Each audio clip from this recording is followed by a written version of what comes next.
I'd like to call this meeting of the Monroe County Plan Commission to order. Today is Tuesday, May 17th, and this is a hybrid meeting. Welcome everybody who's participating on Zoom as well. Director Nestor Jelen, would you please call the roll? Sure. Let me go ahead and call the roll. Margaret Clemens. Here. Tron Enright Randolph. Here. Bernie Garitas. Here. Jeff McKim. Here. Dee Owens. Jerry Pittsford. Here. Jim Stainbrook. Here. Julie Thomas. Here. Amy Thompson. Yeah. And we do not have any representatives from the city attending. So we have 8 members and a quorum. And would you be so kind as to introduce the evidence? Sure.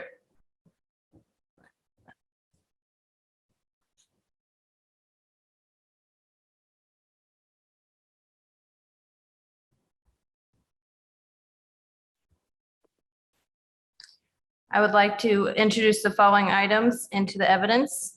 The Monroe County zoning ordinance as adopted and amended, the Monroe County comprehensive plan as adopted and amended, the Monroe County subdivision control ordinance as adopted and amended, the Monroe County Plan Commission rules of procedure as adopted and amended, and the cases that were legally advertised and scheduled for a hearing on tonight's schedule. Move we adopt the evidence as read. Second. I'll call the roll. Tron Enright Randolph, Yes. Bernie Garitas, Yes. Jeff McKim, Yes. Jerry Pittsford, Yes. Jim Stainbrook, Yes. Julie Thomas, Yes. Amy Thompson. Yes. Motion carries 8-0. Okay, and on tonight's agenda, the one item has been continued by the petitioner, and we have on our agenda a rather lengthy discussion about the comprehensive development plan ordinance. And I hope that one of my colleagues here would move that we hear the new business, Kings Road, in the interest of the public who's Yes. attending. To that end, I'd move that we revise tonight's agenda to make new business first and administrative business second. Second. Okay, it's been moved and seconded. And just so that the public is aware, there was unfinished business, the Rust Road sliding scale subdivision that was continued by the petitioner. So if you're here tonight for the Rust Road sliding scale, that will not be heard tonight on tonight's agenda. But the motion is to move up the Kings Road Farm rezone up to first place on the agenda. And I'll go ahead and call the roll. Bernie Garitas, Here. Yes. Jeff McKim, Yes. Jerry Pittsford, Yes. Jim Stainbrook, Yes. Julie Thomas, Yes. Amy Thompson, Yes. Tron Enright Randolph, Yes. Margaret Clemens. Yes. Okay, motion carries. Okay, and there are minutes to be approved by the committee. Has everybody had a chance to look them over, and is there a motion to approve? Move we approve the minutes for January 18th and February 15th, 2022. Second. What was the second? February 15th. There's one correction. I'll reach out on February minutes, but outside of that, I second it. Okay. I have to abstain on one of them. Does it matter? Can I vote abstention on the 15th because I wasn't present?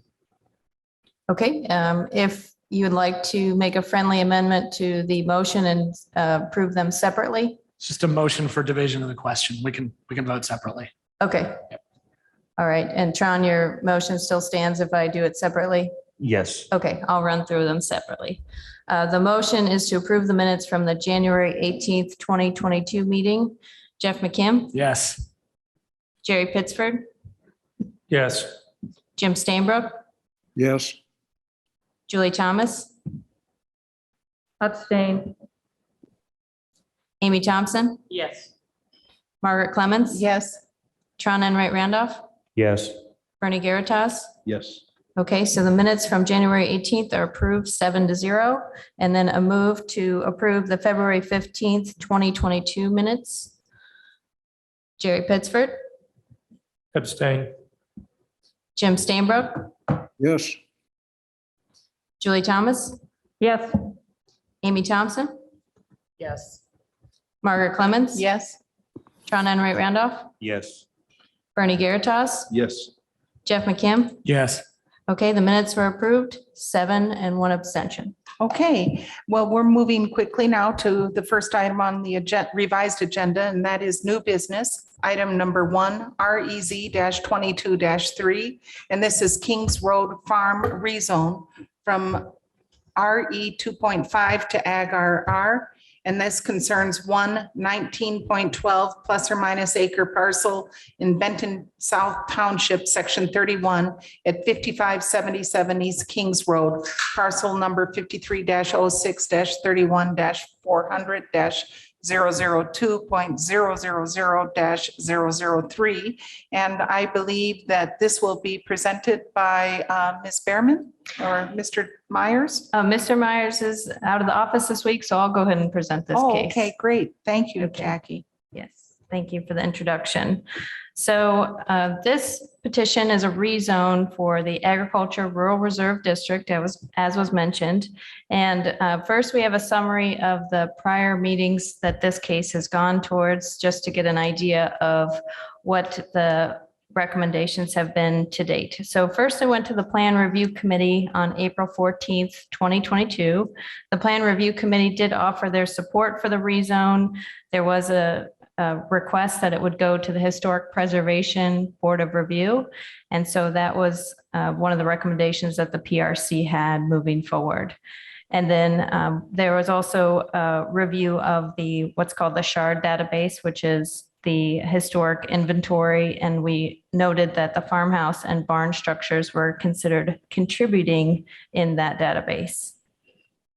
And then the petitioner communicated to the Plan Review Committee that short-term rentals would be what they were seeking the rezone for, and that would provide enough revenue for a potential restoration or preservation of the other historic structures on the property. So the Historic Preservation Board met twice to review this petition and overall offered their support. There will be a condition discussed at the end that they provided at last night's meeting. And so one of the main takeaways is that the Historic Preservation Board would like this property to seek a rezone to the Historic Preservation Overlay District in a not concurrent with this rezone, but if this rezone is approved, then they would like to see that as a written commitment to be added after 2 years, within 2 years of the rezone approval for Ag RR. And we'll discuss that a little bit more.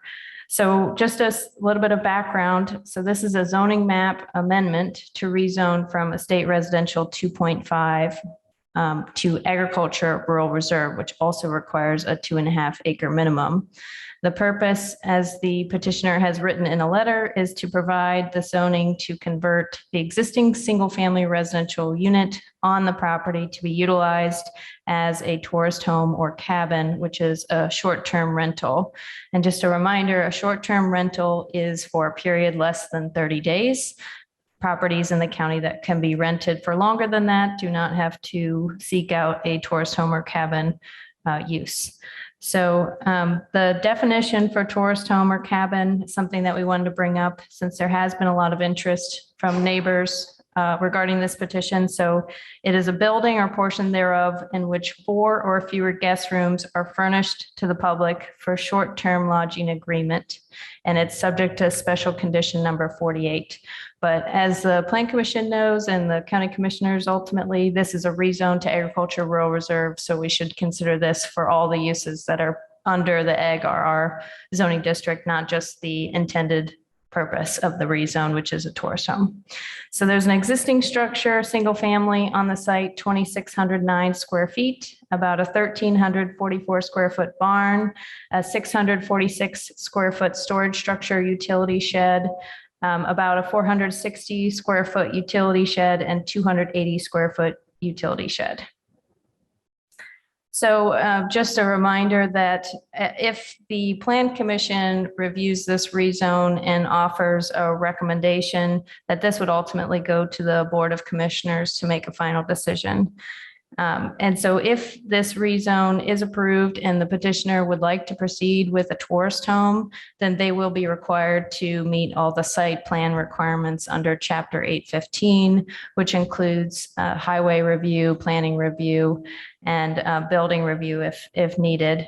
And so if the property is denied a rezone request, then it's just going to continue its use likely as a single family residence. So here's a location of the property off of Kings Road in Benton South Township. And this is the property on the right is the slope map. They're not proposing any new structures at this time, just an internal conversion of the single family residence on the site. And the current zoning here is agriculture rural reserve. And then you can also see the Eco Area 3 overlay.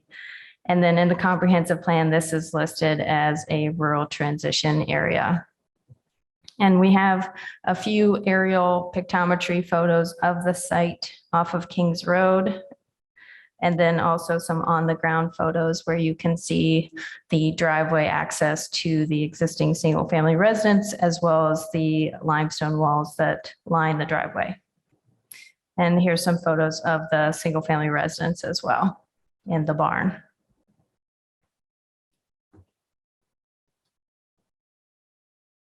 And then some other photos of the property itself. It's a fairly large property, so just getting an idea of the character of the area.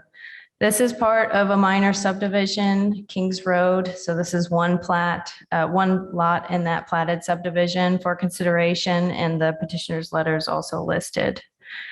In the packet, you'll find the permitted uses under the Agriculture Rural Reserve zoning district. The RE 2.5 zoning district, the uses are listed under the Chapter 833 table.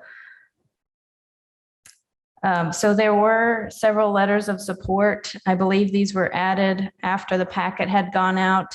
I believe there are 6 in total of different people that reached out in support of this petition. And I believe notably that some of the support letters, just when we were looking at remonstrance or support, that the addresses of the people that are offering the support may be further away. And the letters of remonstrance are of people that seem to be a little bit closer in proximity, but the petitioner could also discuss that since some of these are from business email addresses. So here's some more support letters as well. As I mentioned, there are 6 in total, and apologies if these didn't make it in the packet. These were sent a little bit later after the packet had already gone out. And then there is a remonstrance letter in the packet, and it's primarily one letter that's describing just the nature of their opposition, and then a few photos, and then it is signed by several neighbors in the area off of Kings Road, Nathan Way, Mahala Way, and I believe Ariel Way. So those are in proximity to Kings Road.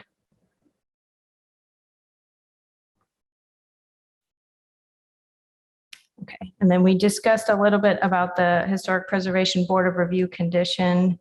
And so put together a recommendation for this rezone. So staff is recommending forwarding a positive recommendation to the Board of Commissioners based on findings of fact and with the compatibility of the county comprehensive plan with the following condition: that the petitioner submit a written commitment, that the property owner submit an application for the historic preservation overlay within 2 years of a rezone approval.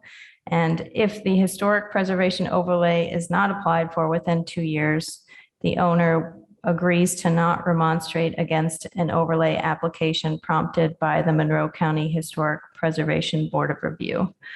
I'll also note that this is the preliminary hearing of this item. And so and it was not noticed to have a waiver of final hearing. So this is a preliminary hearing of this item. And I can take any questions. Mr. McKim? Thank you. Yes. So I just want to understand the petitioner's plan. There's a house, there's a residence and a barn. Is the intention to turn the barn into the tourist home or to have the petitioner live on site, or is it to turn both into a tourist home? As of right now, the request, it is to turn the single family residence into the tourist home, and the barn is not to be touched at this point per the petitioner. So the petitioner is not intending to live on site along with the tourist home. No, I don't believe so. Thank you. Do other members of the Plan Commission have questions for staff?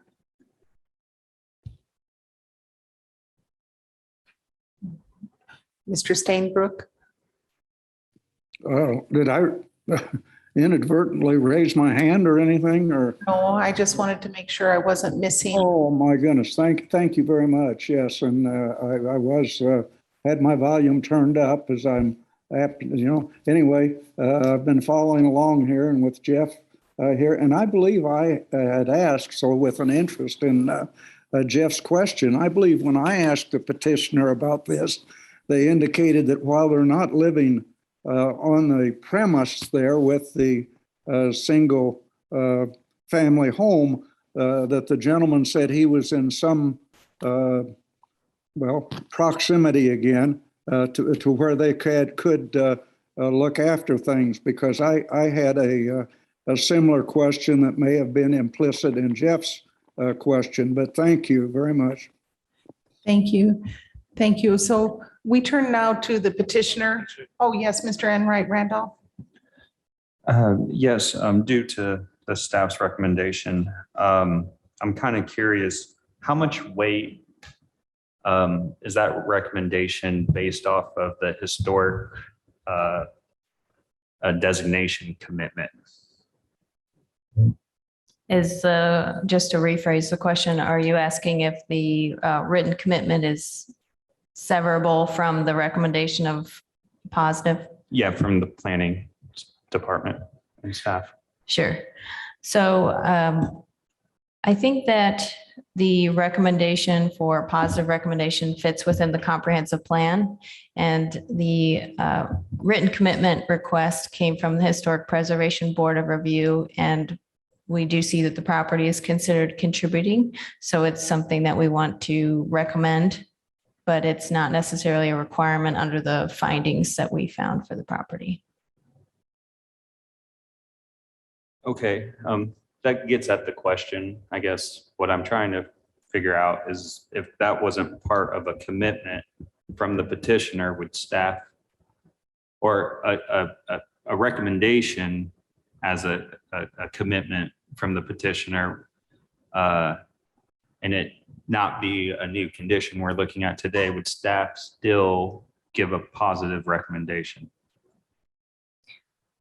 So if the plan commission were to forward a positive recommendation with no written commitment?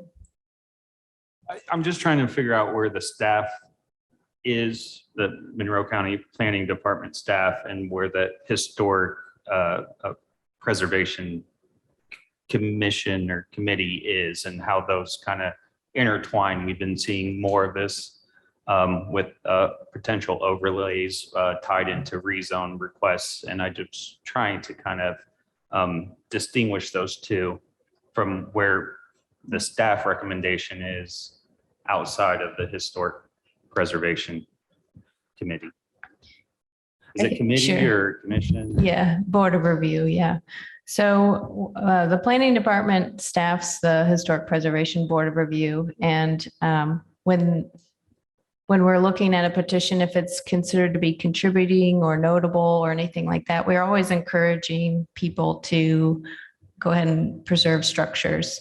The recommendation to rezone the property with the historic preservation overlay within 2 years is a little bit outside of what we typically do. I think as of late, there's been more requests to have petitioners that are willing to rezone for the historic preservation overlay. But I do think that the petitioner could speak to, I believe they're agreeable to this commitment. And so that's a win-win certainly for staff. Well, I love the win-win. statement there at the end. So thank you. I know that's a difficult question, but I'm trying to get some sense of kind of seeing this more frequently, kind of where the planning department staff stands, and then obviously where the Historic Preservation Board of Review stand. Okay, thank you, Mr. Enright Randolph. So we turn now to the petitioner and or the petitioner's representative. And if you'd come to the podium, you have 15 minutes to make your case. And if you would please, do they sign in? If you would sign in, identify yourself, and then speak to us about what you want to do with this property. And do you have the timer for the 15 minutes? Yeah, I can Yeah, put it on my great. phone. Oh, text services actually is on it. Thank you.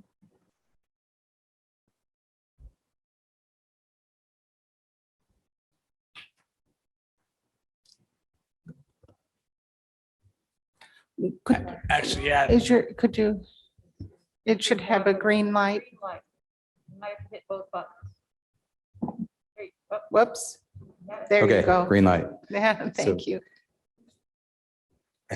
I thought I understood your question, that we had a positive recommendation from the planning staff before the initial review meeting, before we met with the historical board, the timing on these meetings. So at our review meeting on May 14th, they told us that the planning staff had given a positive review, and then the review committee gave us a positive recommendation, with a recommendation that we meet with the Historical Planning Society, our board. I met with historical. Excuse me, sir. Are we able to address that they can't hear in the back of the house? Yes, people are having difficulty hearing you. If you could please speak into the microphone a little bit better. Okay. Okay, I think that Is that might be better? better. Yes. Okay, so I met with the Historical Preservation Board, and they were supportive, but they wanted me to learn more about what a historical preservation overlay entailed. So I was given some information about that. It seemed that my wife and I, our goal of preserving the property, the historic property, seemed to overlay with their mission of preserving historical properties. They did request that we would give a verbal or a written commitment to apply for historical preservation overlay within 2 years of the approval of an AgRR zoning change. And we are agreeable to those terms. They seem to be in line with what our goals are with the property. Our plans with the property, when we purchased the farm, our goals, initial goals of that were to actually build a home on the back, one of those back plats, and then manage and turn the farmhouse into an Airbnb. We've learned a lot about zoning rules and zoning laws, and we were not aware that the zoning was RE 2.5 or what that meant. Since when we were made aware of that, then I've called and talked to the planning department, Drew Myers. He informed me that we were zoned RE 2.5, that wouldn't be appropriate to have an Airbnb short-term rental on that property, and informed me of the chapter 802, which allowed tourist homes in an AgRR zoning. The other zones that allow tourist homes, it seemed that the AgRR was the most appropriate for this property, since it's 20-acre plat surrounded by hayfields and has barns and a couple barns and a couple sheds, and felt that would be the most appropriate zoning to get to our goal of using the property as a short-term rental. We do not plan on living on that plat. We were planning on managing it as a short-term rental. We do have external, there have been some concerns of my neighbors about whether we were going to rent this out to fraternities and sororities to have parties. And we definitely are not going to do that. We actually are trying to market this and rent it to families coming down for either short trips to Monroe County or parents coming to visit their children in college, perhaps. We are marketing it as a long-term rental, 30-day stay or longer on Airbnb, and our marketing clearly states no parties are allowed. We can monitor this because we have external cameras, Ring doorbells, and external cameras monitoring the parking lot, our driveway, and we feel that gives us some sense of knowledge on what's going on the property. So if we do have somebody who decides to break the rules and throw a big party, that we can take steps immediately to remedy that. I've been told by my legal counsel that with short-term renters, if they do break those rules, that we have the ability to have them evicted. They don't have long-term rental rights. So we want to protect the neighborhood, protect the property, and preserve the peaceful, tranquil nature of the neighborhood. It is a beautiful area. Our property itself has 20 acres, and then those surrounding 40 some acres divided into 4 plats. But there were some specific things that I wanted to point out. The petition that went around made some specific points, and I just wanted to try to reassure my neighbors. And that, first they mentioned that this Ag RR was not an appropriate use for a tour home, that wasn't the primary use for an Ag RR rezone. It is clearly stated in Chapter 802 that it is a use of that zone, and it's why we, after meeting and talking with Drew Myers, why we decided to go to the rezone to Ag RR. There was a claim in the petition that this was a quote end runaround end quote to try to it sounded like I felt like we were trying to be sneaky about this. I feel like we've been transparent with the planning committee and with the neighbors when they've asked what our goals are with the property. We do want to turn it into a short-term rental. My goal is that if this does get approved, it's a short-term rental, that the neighbors won't know the difference, that it'll be we will rent to peaceful people that will not throw parties. We are able to screen through the rental process based on prior renting history. Airbnb, when you rent a property on Airbnb, the owners of the property you rent, after you check out, you are rated by them. And if you destroy their property or are a bad tenant and get bad reviews, then we don't intend to rent to people who have any bad reviews. They have to have perfect reviews to rent our property. So I'm certainly hope that alleviates the concern of throwing parties. The fact that we are marketing that we don't allow parties, and that we will be monitoring the property, even though we do live physically a couple of miles away from the property.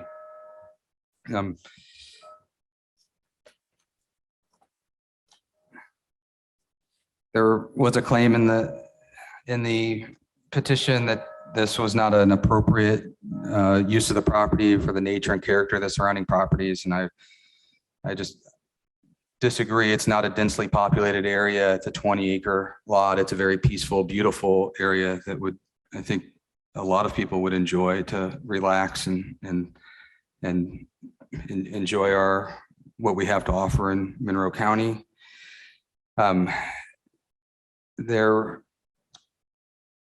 was a concern in the petition about increasing noise and decreasing safety of the neighborhood, and I am committed to maintaining a quiet and safe vacation rental. I do not believe that this use of this property would reduce anyone's property values.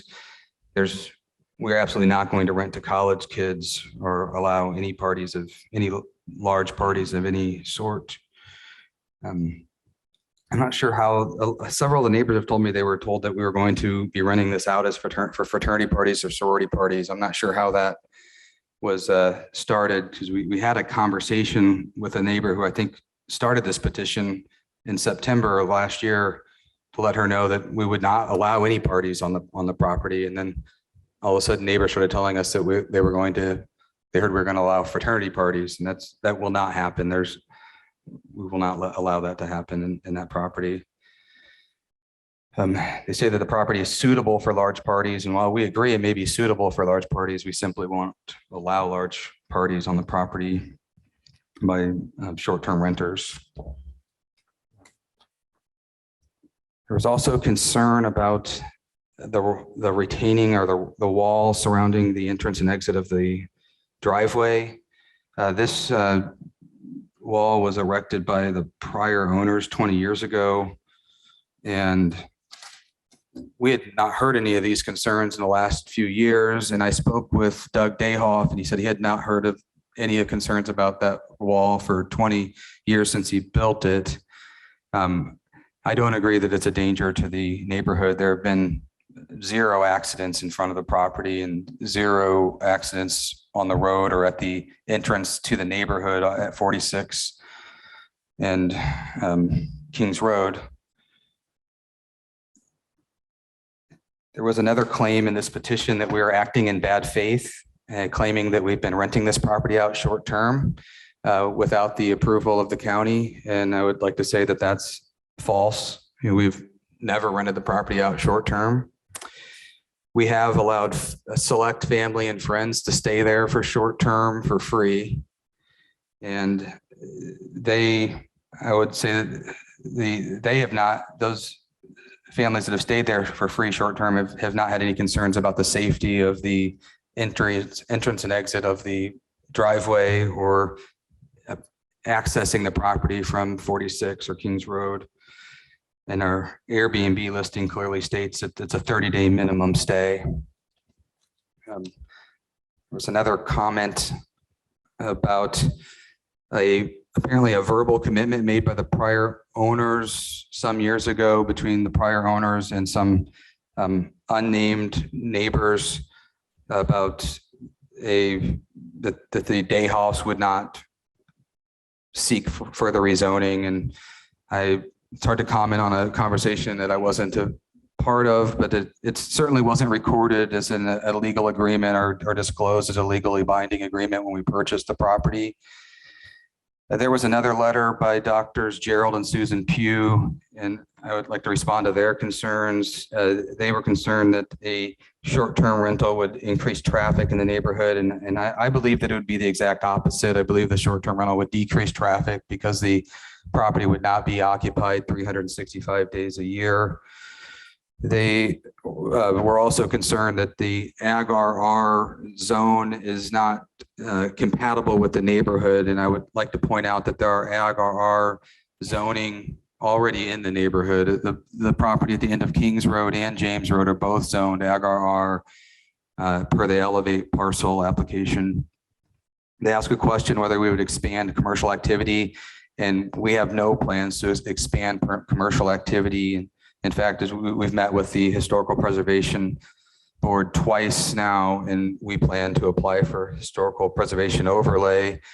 And our goals are only to generate the amount of revenue to cover our operating expenses and hopefully be able to fix up the barn. So I do not want to turn the barn at this point. I don't have a goal of turning the barn into another Airbnb. It's in disrepair. I think it needs to be painted. I would like to turn the hayloft into maybe a game area for guests that they could go up there and play ping pong or air hockey. Right now, we're not letting guests into the barns because if they go up in the hayloft, it needs to be repaired. There's some boards that I feel are unsafe. So overall, we desire to be good neighbors to all the other property owners in the neighborhood. We're committed to ensuring the preservation of the farm and the home, and also preserving the peaceful, tranquil atmosphere of the neighborhood. I really love the neighborhood and I love the farm, and I want to preserve it the way it is, if possible. It's just expensive to preserve it.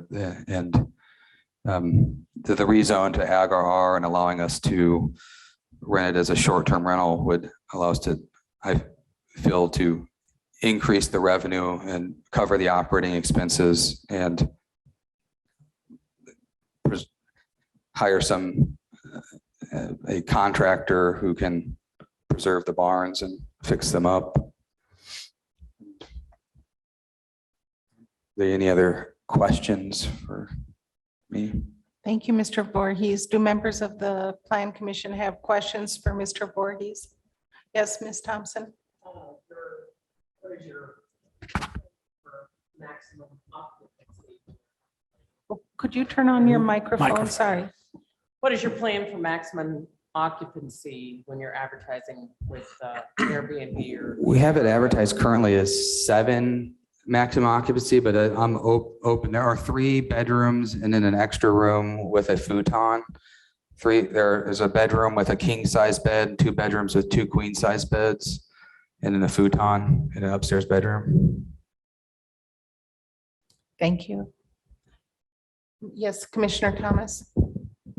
I'm just curious about your plans for renovation, as to whether you're interested in just maintaining the structure or whether you're interested in renovating it with an eye toward maintaining its historical nature. I would like to maintain the historical nature of the barns and all of the external buildings. And I don't intend at this point to change the use. We plan to apply for historical overlay, at which point, if we did, we would need to seek their approval for adaptive reuse. Thank you. Any other questions for Mr. Voorhees? Yes, Mr. McKim. Actually, Madam Chair, may I ask a question of staff that's related to Yes. something so thank you very much, first Thank of all. I guess my question is, what protection, so I totally take the petitioner at his word that he wants to maintain a quiet, no party atmosphere in his Airbnb. What protection does the public have, if any, if the petitioner decides to sell later, and which could certainly happen?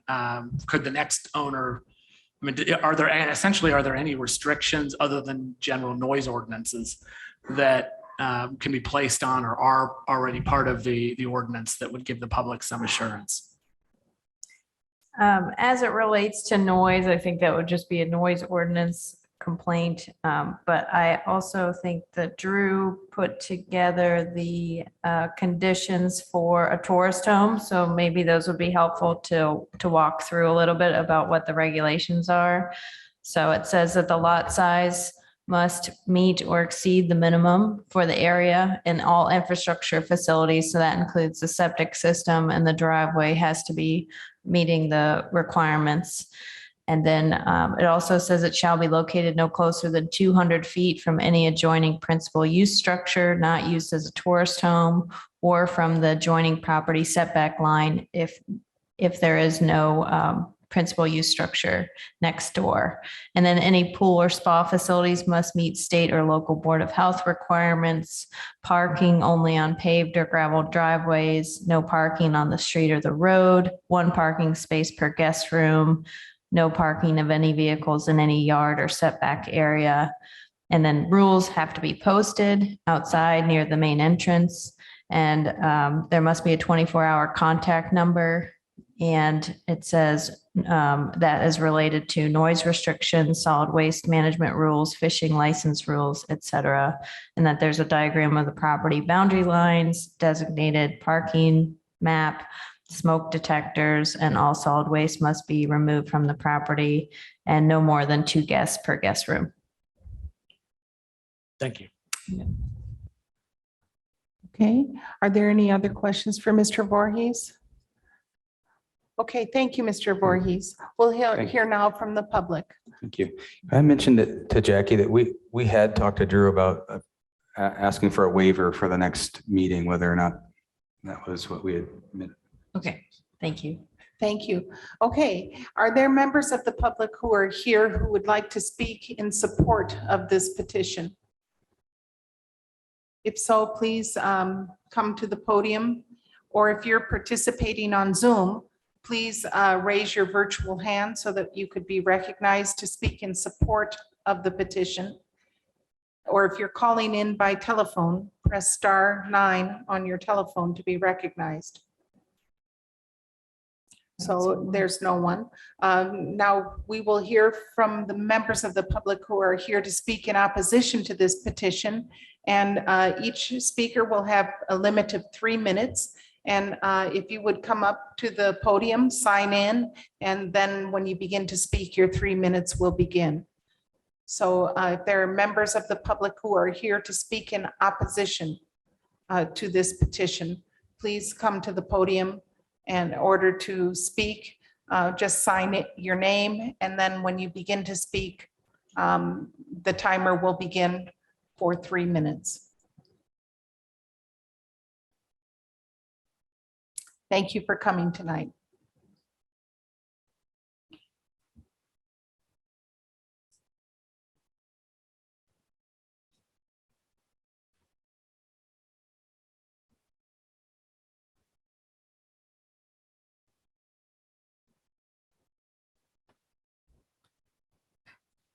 And there's a significant airflow issue. So if you would be so kind when you do begin to speak to hold the microphone close to your mouth. Thank you very much. Before I begin my speech, I would like to make 2 corrections. In the petition letter that was sent of those who opposed, and we are all nearby, there were 38 signatures. So we're talking about 93% of the neighbors in close proximity, excuse me, are opposed. The second thing I would like to mention is that I was almost hit by one of the persons inhabiting Dr. Voorhuis's house as he was coming down the road. And because of the wall, the stone wall, could not see me because my driveway is almost lined up with this. And as a result, he almost T-boned me. It was a near miss. Okay, thank So you. Your that is 3 a minutes has begun. I'm Now- sorry. Thank you. Thank you. Okay.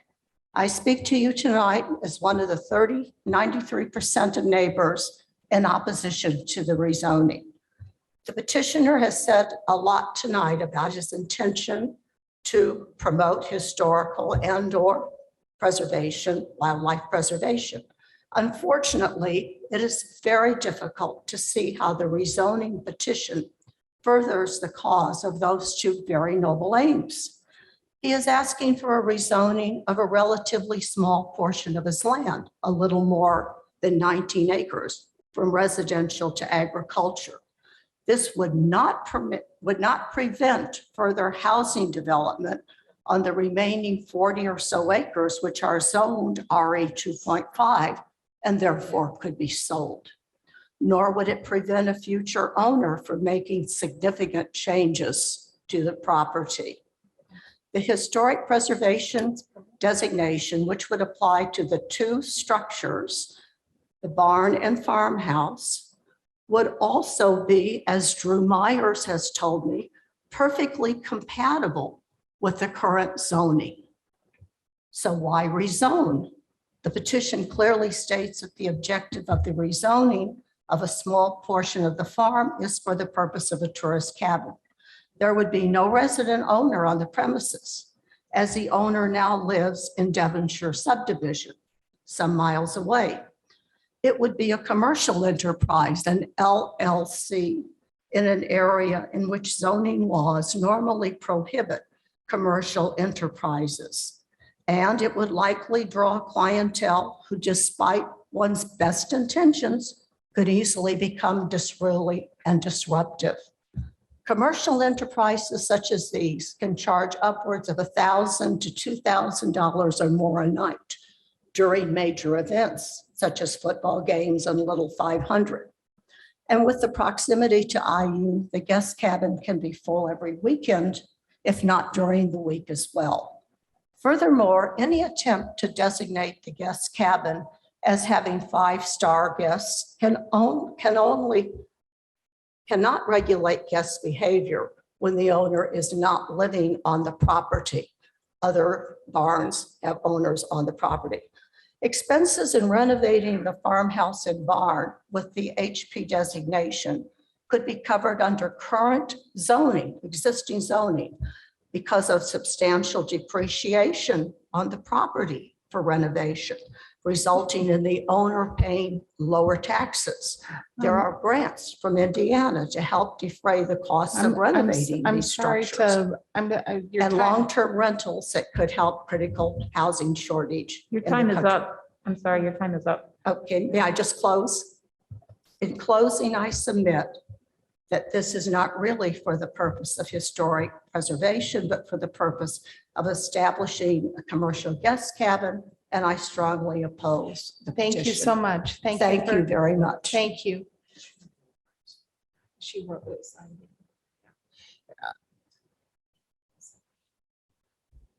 So, sir, if you would come to the podium, sign in and identify yourself, and then your 3 minutes will begin.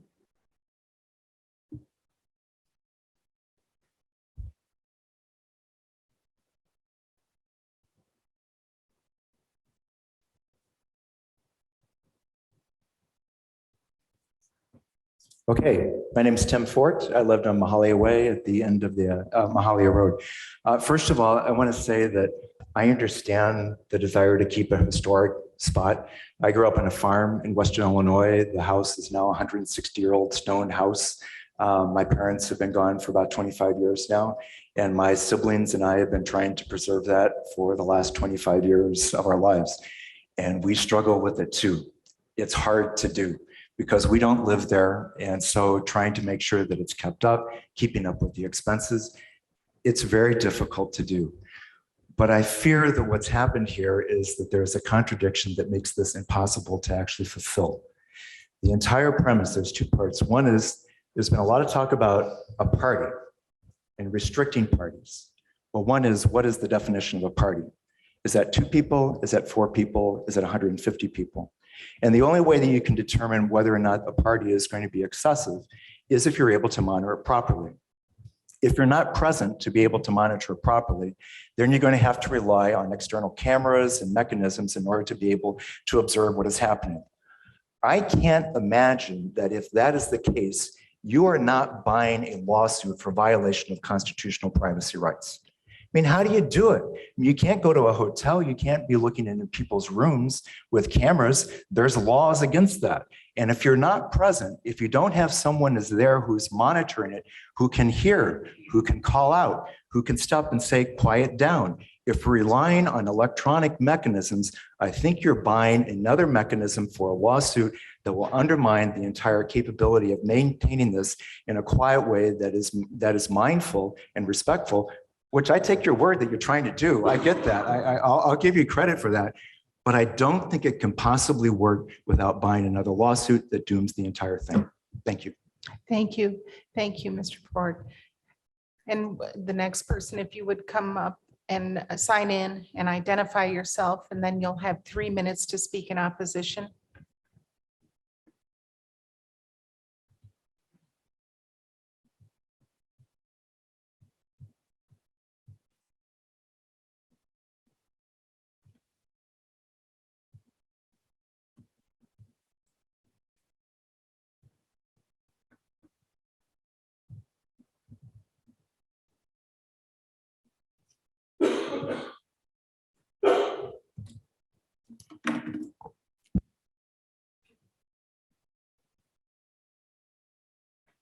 It's still off. There we There. go. Thank you. Good evening. My name is Dana Carpenter. My husband Eric Schmitz and I have lived on Kings Road for 29 years now.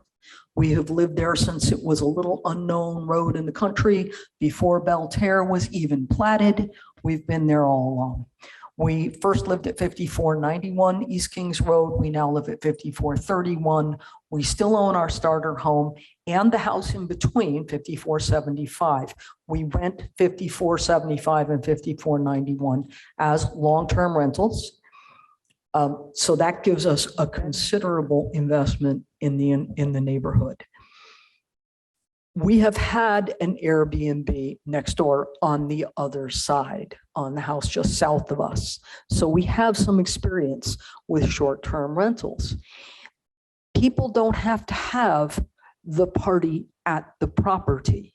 I have had the experience of hearing people shrieking out in the street, out on Kings Road, not knowing whether it was in distress or in laughter, and going out and saying, do I need to call the police? And they're like, oh, no, we're sorry, and stumbling back to the house. People who come to a short-term rental come because they are usually celebrating something. Again, as said, the little five, the football games, homecoming, whatever. And that means people are indeed partying, even if they're partying off the property. Now, I don't know how having a few cameras around the place is going to stop the people who are staying there from overindulging because they're reliving old times. I do know that I have dealt with drunken revelers at a short-term rental next door. I rent to two young families with little children, and the people who now live in the house that used to be an Airbnb also have a young child they now own. And we don't really need strangers coming in and out. That limit of 7, I'm pretty sure that a lot of the people who would come would have other people at the university, students that they have come to visit, who would come back with them to see mom and dad. Is Mr. Voorhees really going to forbid that? If Mr. Voorhees is out to dinner, is he going to be checking his Ring camera every 10 minutes? That's not really much of an assurance to me. But the big thing is we treasure not only the peace and quiet on Kings Road, and everyone who has come to look at one of my rental properties has commented how wonderful the peace and quiet of Kings Road is, but also the safety. I don't need more people coming back from parties drunk, driving down a road with which they are not familiar. Thank you. Your time is up. Thank you, Ms. Carpenter. Thank you. Thank you. Have a good evening. Is there another person here who would like to speak in opposition to the petition? Please come up, sign in, identify yourself, and then you'll have 3 minutes. Thank you.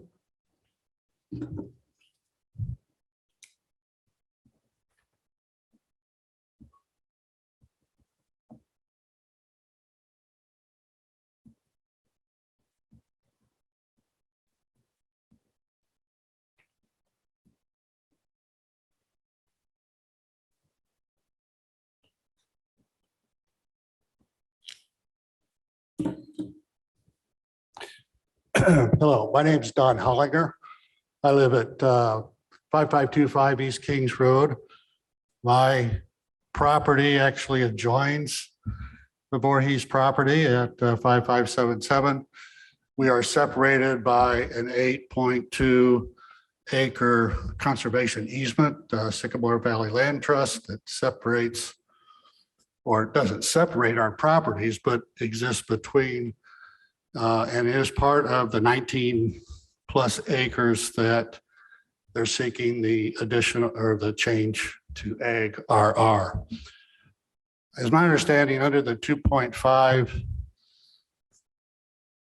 ER current zoning, while the lot sizes are similar in restrictions, historic preservation and those still exist and can be applied under the current zoning. They don't require the change in zone to Ag RR in order to secure the historic designation of that property.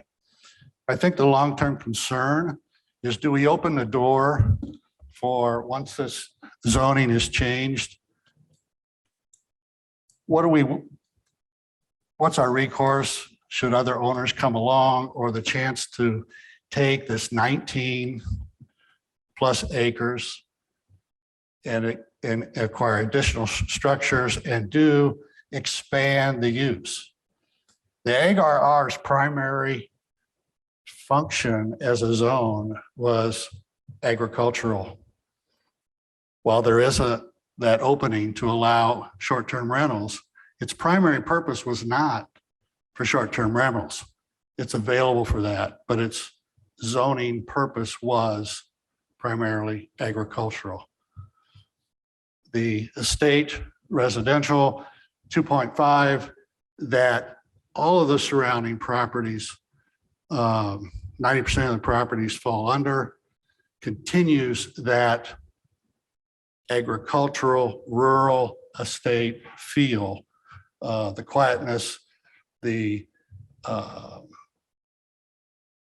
ecology of the area and its protection. It takes all that into account, as AGRR does.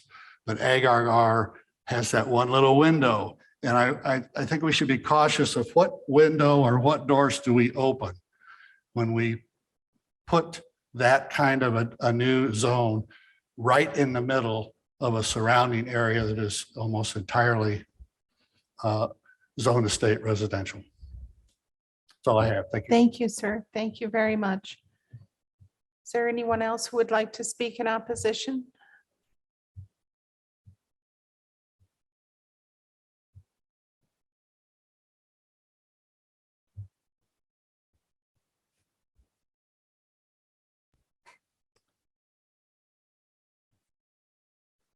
Thanks for coming tonight, sir. Okay, my name is Steve or Stephen Gable. I live at 5578 East Kings Road. I am the partner of Paula Sunderman, from whom you've already heard. It's my intention to speak only to one aspect of the issue here, and that is to the issue of how the petitioner would go about screening possible renters. I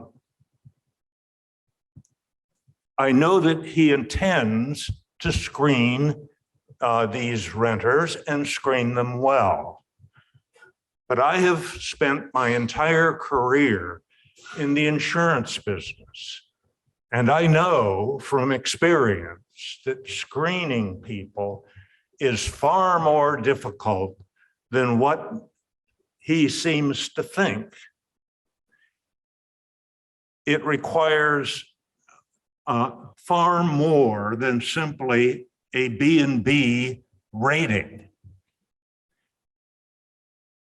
I want to point out that this is one of the major reasons for zoning laws, which for the most part look askance at short-term rentals being done within residential neighborhoods.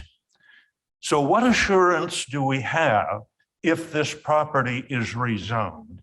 What assurance do we have that the present petitioner will screen well?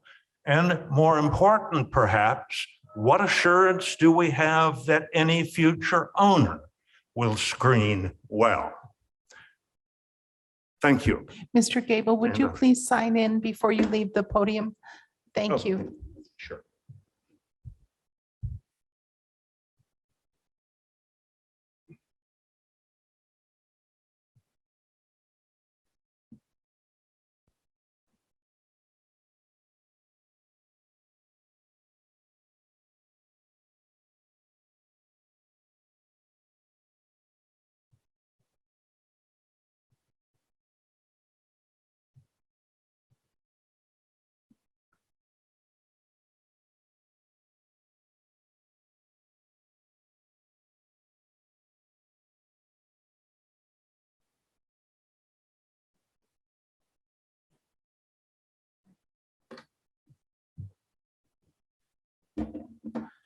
Okay, would the next person please come up to the podium and sign in? And as the 3 minutes is nearing completion, would other people please come up to the podium so that we can try to expedite the testimony time? Is there another person who would like to speak in opposition to the petition? I see none. Is there anyone who is participating by Zoom who would like to speak in opposition to the petition? Yes, I see that there's a Mr. Osborne who would like to speak. If tech services could unmute him. Hello, thank you. I just want to respond to one of the points raised earlier regarding the Airbnb rating being used as a filtering mechanism to ensure that only high quality renters were at the property. I've rented from Airbnb many times, and the only way that feedback is recorded for a guest is if both the guest and the host both leave feedback mutually. So the idea that a guest could show up at someone's Airbnb and trash the place, and then the host would leave negative feedback is not accurate, because again, both parties have to leave feedback in order for that to register. Excuse me. The other point I want to make is that there are no sidewalks in the area. There's or on the road generally. There's a sort of a crumbly sidewalk near the area where the petitioner has the home, but generally most people walk down the street. And my wife and I have several small children. We live in the neighborhood at 5767 East Kings Road, and we're often out walking. And people who are not familiar with this street and neighborhood often come in driving way too fast for the area. And it's been a concern of ours. So, I just want to state that I don't feel like it's our responsibility to, subsidize the commercial enterprise that's being pursued by the petitioner. As he mentioned in his opening remarks, there was a failure of due diligence to understand the zoning implications when he purchased the property. And, sort of after the fact now, we're trying to adjust for that. I understand there's a nominal purpose of historical preservation, but there are no guarantees of that. And so again, I just, want the commission to understand that there's a safety issue here, and that it impacts, all of us who are trying to, utilize the environment and be out and walking around in safety. And that's all I have. Thank you, Mr. Osborne. Is there anyone else participating via Zoom who would like to speak? If so, please raise your hand. Or if you're calling in by telephone, please press *9 to speak. And if there's none, Mr. Voorhees has 5 minutes in rebuttal.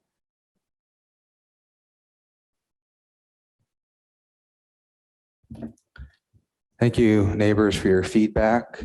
I would like to just say that there was one comment about the external cameras being a potentially a violation of privacy. These are not internal cameras. We're not looking inside the home. These are just security cameras like exterior. And I do feel like they would allow me to monitor a situation of someone breaking the party rules. I can't monitor every person, whether they are a long-term resident of the neighborhood or a short-term renter, their behavior, if they're going to drink, if they're going to do illegal activities, drinking and driving or something. I hope that they wouldn't. And I don't feel like this is an unsafe use of the property. There have been, like I said, 0 accidents. I'm very thankful that Paula Sunderman's experience was a close call and not an accident, because there have been 0 accidents on this road since I've owned the property. We are committed to using this property as to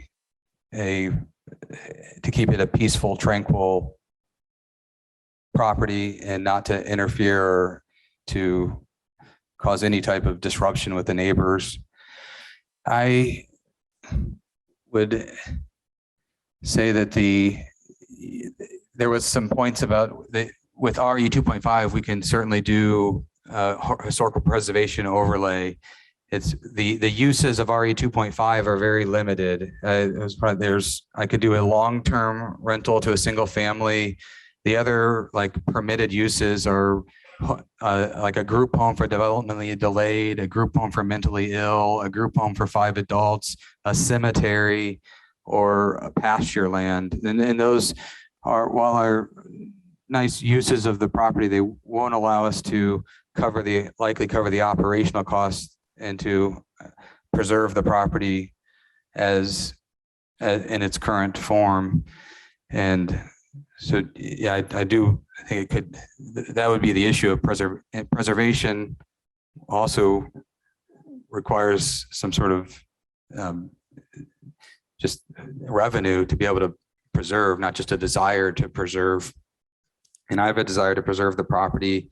I have a desire to be a good neighbor. I have a desire that if you do approve this rezone and we are able to turn this into a short-term rental, that my other desire would be the neighbors won't be able to tell a difference, that it'll be everyone. I know that everyone is very worried about a change, and change is a very difficult and scary proposition, but I don't think they'll notice any change if it's rezoned to an Ag RR. We are going to be very with the Airbnbs. The other comment was that using the Airbnb, their prior rental history. So if someone has 0 rental history, the Airbnb allows you to screen them for that. They can't rent your property if they have 0 history, or if they have bad history, and we're able to review all of their history before we approve a rental for the property. We've been doing that for the long-term renters currently. So one last point I was going to point out is that this, Paula reminded me of this, that the petition had 38 names and addresses, but several of them did not sign the petition actually. If you look at the petition, there are only 21 of those names and addresses actually have signatures. And 4 of those people that signed the petition have contacted me via text message to tell me after we sent them a letter explaining our position that they no longer support the petition. And so I'm not sure how to, there's 38 names and addresses, but only 21 of them signed the petition. That would be my final point. Okay, thank you, Mr. Voorhees. Thank you. So we come back now to members of the Plan Commission for further discussion and any concerns that you might have, if you could express them. Mr. McKim? I mean, I think I've already expressed my concern to some degree is that the property certainly, although I think the current petitioner is certainly sincere, there's always the chance that he could sell, and we don't know what the next property owner is going to do. I'm also a bit concerned about the property owner not living on site. The last time we considered a tourist home type project was a rezone, actually, that I happen to be personally the property owner closest to. And I supported it. I not only voted in favor of it, but I spoke at the commissioners meeting as a member of the public in favor of it. I do like the idea of using short-term rental as a way of generating revenue to be able to preserve historic structures. In general, I support that. I think that's good. But I am troubled by not having a property owner live on site. I think there's just a lot less protection for neighbors in the community. I'm interested in what others say. My understanding is we certainly don't have to, we can certainly continue this to the next meeting. The petitioner is requesting a waiver of final hearing, but we don't have to grant that if we don't want. So. Thank you, Mr. McKim. Commissioner Thomas? Yeah, I appreciate those comments, Mr. McKim. I am torn on this one because on the one hand, we also have a number of rental properties that are long-term rentals, and the owners may or may not live locally. And so to say, because it's a short-term rental, it's different, I'm not sure I buy that. So that's, rentals are allowed, but they have to be long-term, but that doesn't mean that somebody's watching those properties every day. I do have concerns that this does change the nature and structure of a community that's been here a long time. So that is my concern. That seems to be overriding everything.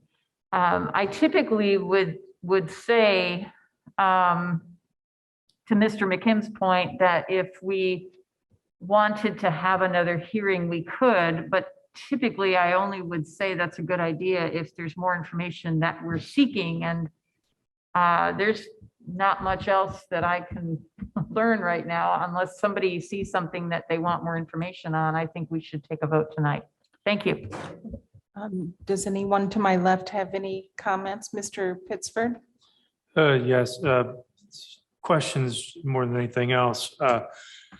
First of all, I may have missed it in the packet. How long is the driveway from the road to this residential structure?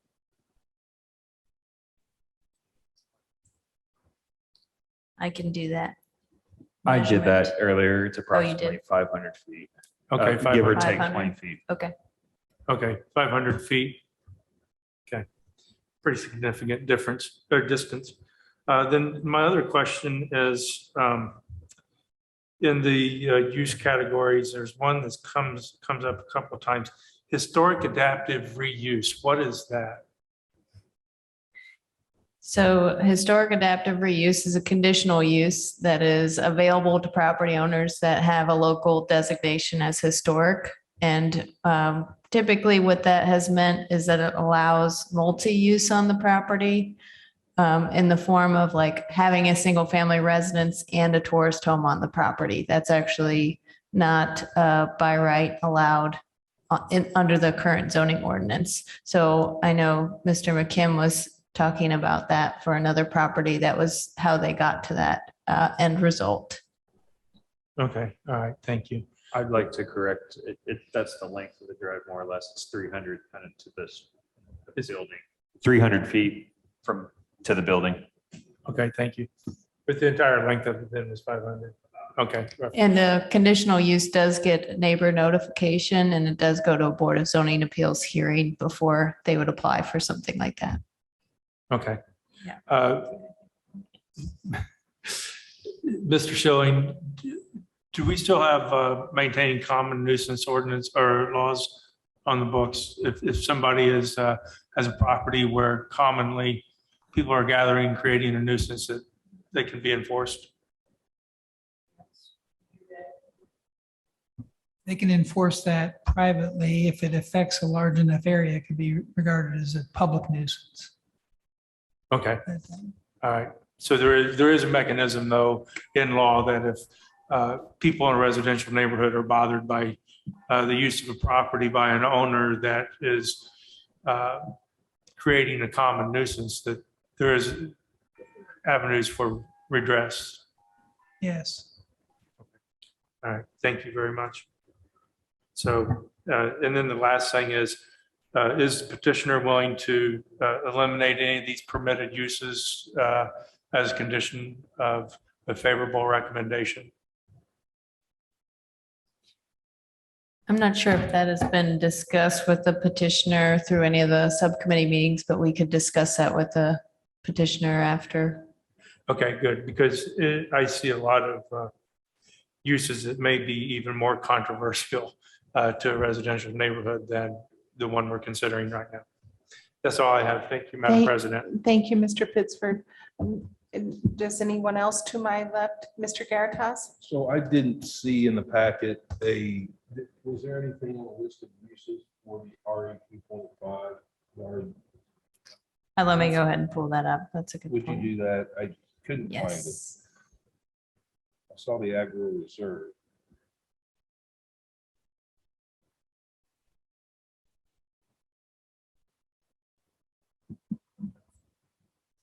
So while you're looking, I mentioned this at the PRC, I respect the petitioner's necessity, as he as the family states it, that they need to supplement this home with revenue and, you know, the statement that one of the remonstrators made, I can appreciate 110%.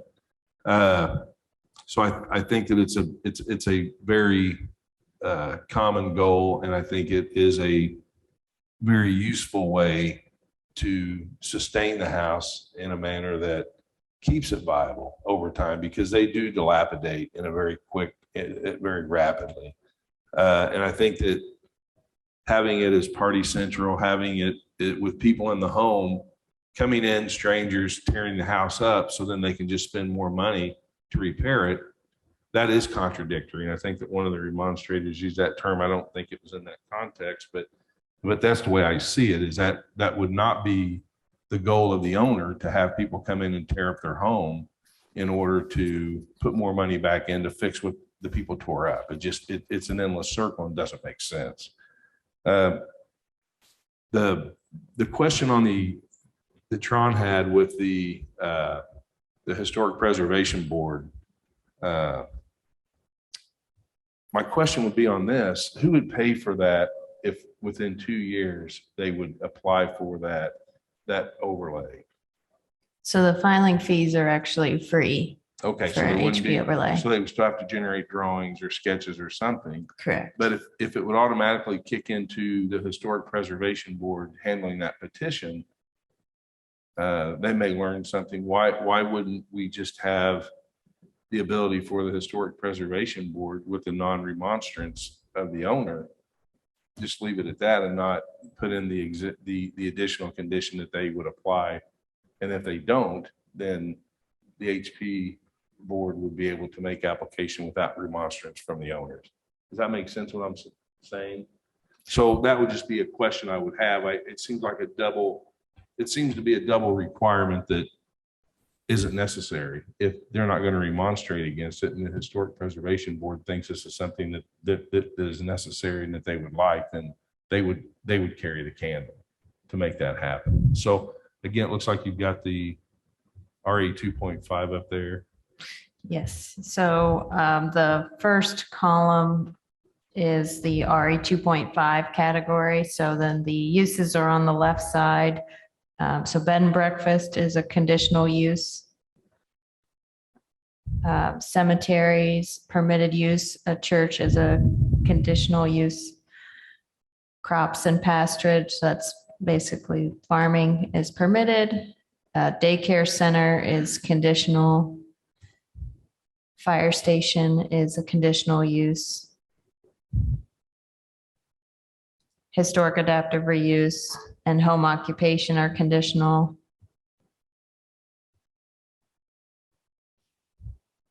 Parks and playgrounds are permitted. Police stations and public libraries / museums are conditional, as well as a rehabilitative facility is conditional. And then a residential care home for developmentally disabled individuals, and residential care home for mentally ill, and residential care home for up to 5 individuals other than developmentally disabled is permitted.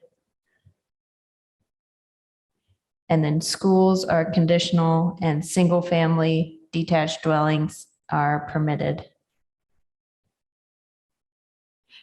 Swim clubs, tennis clubs are conditional. Utility substations and transmission facilities are permitted, and wireless communication facilities are conditional.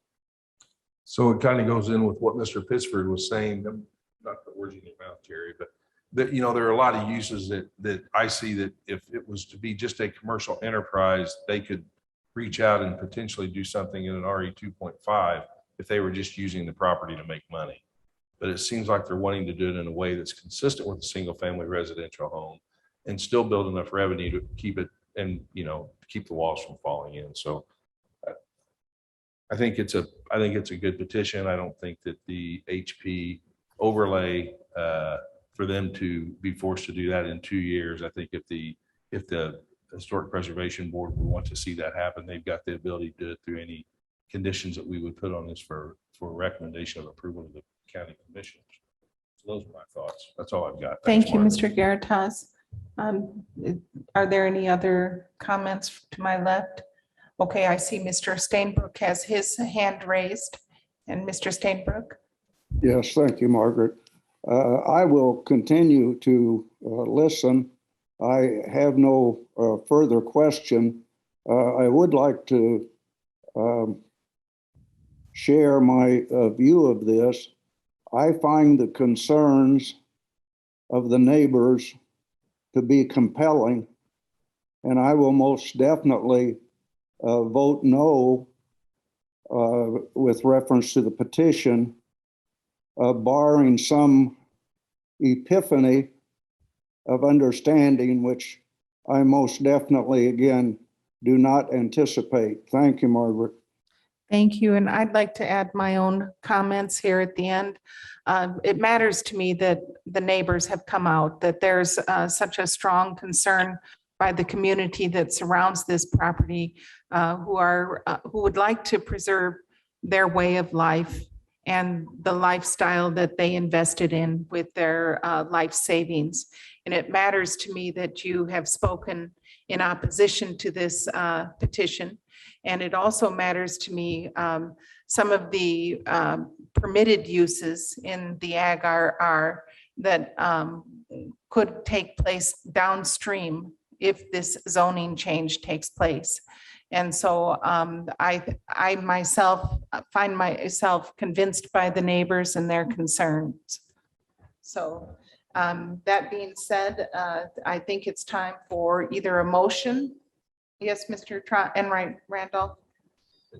Sorry, I wasn't quick enough before you went to the left for comments. Mhm. And I guess I just kind of have a final comment. Jackie, if you could bring up the permitted uses for the AGRR. You can't. Oh, sorry. Yes, let me bring up the permitted use list for Ag RR. And also while I'm pulling that up, I want to note that I did check back at the public notice that was sent out, and this was not listed as requesting a waiver. So this will have to receive a second hearing. So I do Well, I apologize could about just that. turn off my mic, but I'll go ahead and finish my comment. Okay. So here's all the new uses from the ones that we just covered. Would you go to the Do you want me to zoom in? proposed zoning map? Sure. So I think we're just at this point in time where there's a lot of rezones coming, but we're in the middle of a consolidated development ordinance, or county development ordinance. We went through a couple different names. And I'm really kind of curious, this being identified as a rural transition area, would this be a permitted use in the new comprehensive or in the new ordinance? It's So not passed yet. I'm a little hesitant to want to weigh in now, when I think in hopes with our new director and our new assistant director, we might be finishing up this ordinance rewrite, and this might just make a little more sense then. I've recommended, some type of remonstrance or anyways, the term is eluding me. Moratorium on certain rezones and certain things, because we are getting pretty close to our completing our rewrite. And so I'm just going to, tread a little lighter when these rezones come, as we're in the midst of I think, trying to define a new zoning map. And the last thing I would like to see is a sore thumb in our zoning map that almost looks like a use variance or a PUD that's not a PUD because it's pre-existing. So that's my comment. Thank you, Mr. Enright Randolph. Well, it is not possible to vote on this tonight. And so the next hearing will be in 1 month. At our next regular Plan Commission hearing, I encourage the public to attend again and to write if you're not able to attend in public. And after that public meeting of the regular meeting of the Plan Commission, then the commissioners will hear it on a Wednesday morning at 10 a.m. in the future to be determined. And that will be the ultimate deciding body. So I just want to inform the public, there will be one more full public hearing of the Plan Commission. And then the commissioners will hear the case and decide on the case in the future. So please stay tuned. Is there anything you'd like to add, Director Nestor Jelen? I just wanted to mention, it sounds like just between this hearing and the next hearing, as far as coordination with the petitioner, there's a request to see if they would be willing to narrow the list of ag RR uses. Is that just a head nod? Is that a majority that we would like to see that just in case? And then it sounds like maybe discussing with the Historic Preservation Board of Review about them initiating a HP overlay. That was something that staff had added in the red text, just to make sure that if it wasn't the petitioner that initiated the rezone, that they would still have the ability to do that. So we could talk with the HP board about that as well. If you would add the list of the RE 2.5 uses in the Okay. packet, that would be Yep. helpful. And the next meeting of the Plan Commission is on June 21st. That will be the final hearing, and our meeting begins at 5:30 PM. I'm not sure where it will be on the agenda, but we will have a meeting on June 21st at 5:30 PM. So, yes, Mr. McKim? Madam Chair, may I just ask one quick question of staff? Yes. I guess I wanted to hear the how the process works as far as the waiver of final hearing, because it is in our packet that it says waiver of final hearing requested. So did that request come after it was advertised, or how? So what I looked at was the notice that went to the paper. So because we're statutorily required, it didn't say waiver requested. So I think it was just caught late, and that Okay. was staff error. So Thank you. So thank you, everyone, for coming. We're going to have a discussion now about the county development ordinance. You're welcome to stay. Don't feel obliged, but thank you for coming out tonight and for speaking on this important case. Thank you. Yeah, well, let's take about a 5-minute break, and we'll reconvene in 5 minutes. Thank you.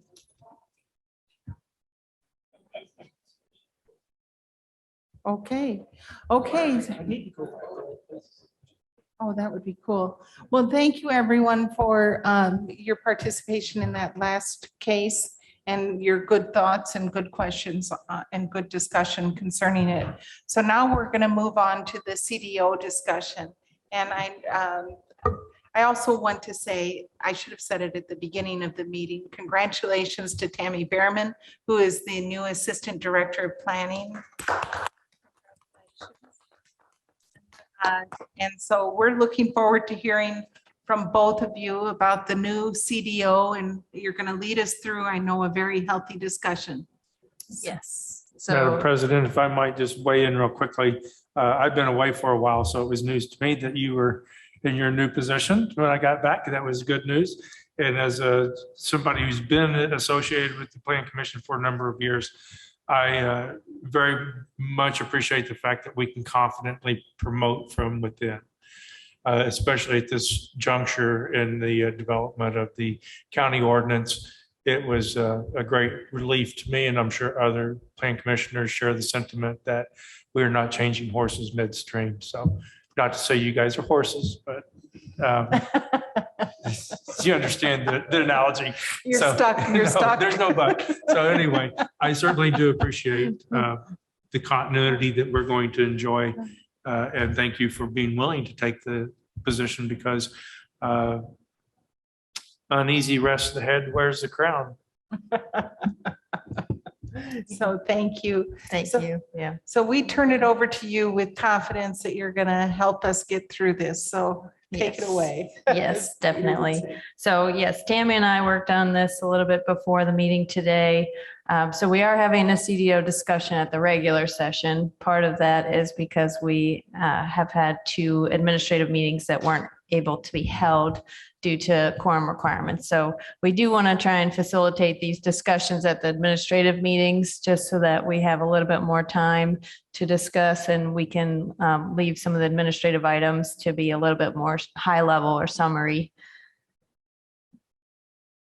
So just so that anyone tuning in on the public, since this is a regular meeting and it's broadcast on CATS, and I'll likely be sharing this with people that may have questions about the CDO. Tonight is just to give the Plan Commission and the public an update on where we are at on the CDO. And it's an administrative item, so we're not going to technically be taking any public comment. This is not a hearing. And please note that you will get mailed notice before this actually goes to a hearing. And if you have any comments or questions, our email and website are on the screen as well. So just to outline some of the goals for tonight, I want to go over, since our February special meeting was the last time as a Plan Commission, we were able to talk about the CDO. And then I want to go over a few things that we discussed and have edited since the February meeting. So titles of zones, an update on the communities that we're using as a reference point, and an understanding just that, you know, staff is on the right track for the current draft of listed uses. And then we have a estimated timeline / work plan, and then a discussion that I want to talk about is possibly a module 3 timeline, which I think we can get there with by the end. So just a reminder of where we are at on modules 1 through 3. So we have substantially drafted module 1, and now we have had a vote to proceed to module 2. And so that what we've been focusing on and what's in the packet is the use table, and we have the draft zoning map on the monroecdo.com website. And then we've also looked at the definitions for that use table. So there's still some gaps missing, and it's not a full complete draft. And the purpose of breaking it up into modules is just so that we can take this in chunks and hopefully provide the consultants with good feedback and make substantial progress as we go along. So just some updates from the February meeting. Staff went ahead and put together a comparison of the list of existing uses to those of the proposed uses. And remember, we're cutting those down about by half. So we were only going to officially remove 2 uses by the end. So that is taxi cab stand, which is currently in Chapter 802, and industrial uses with potentially adverse effects, which is in Chapter 833, and it does not have a definition. So those 2 uses are the only 2 uses that we're officially removing. Everything else has been consolidated, put into definitions, or put back into the ordinance. So that's update number 1. The other update that we have from the last time is that there was a discussion, and what we've put together in the draft that you have in the packet is in a new title for the zoning districts. So we had talked about doing agricultural 2.5, forest reserve 5, conservation reserve 2.5, but we didn't stretch that out to the rest of the residential zones. So that would include rural community 1, low density residential 0.34, suburban residential 1, medium density 0.21, high density 0.14, urban residential 0.07. And just to kind of set some ideas of what we want to have discussed. We don't, module 3 will deal with the minimum lot sizes. So I don't necessarily want to get into the discussion on what the minimum lot size should be for some of these zones. I more so want feedback on whether you like the title of the zones with the numbers behind them, and then we will work on what those numbers should be. But I first want to see whether that is a good direction for us to proceed, and then we will later talk about the minimum lot sizes for those zones. So pausing here if anyone has any comments on that, or I can keep going. We're going to talk about the actual numbers of the acreage later. Is that it? Yes, we will. Yes, in full detail. Yeah, I think it'll just be important to have that noted somewhere on here, what the number represents. Okay. Yeah, that's what I was going to say. I would like to see it be just using an existing one on the screen there, Ag 2.5A, you know, for acres. Oh, okay. Yep. Or AC. And I don't like urban residential anywhere in the county. I just. 0.07. 0.07 is what it is. Yes. Yeah, we had to be quiet so that the subtitles disappeared so we could see the screen. Oh, Okay, yeah, sorry. so, okay, no, it's all right. So, yeah, I mean, I think we should be thinking about what all of this means,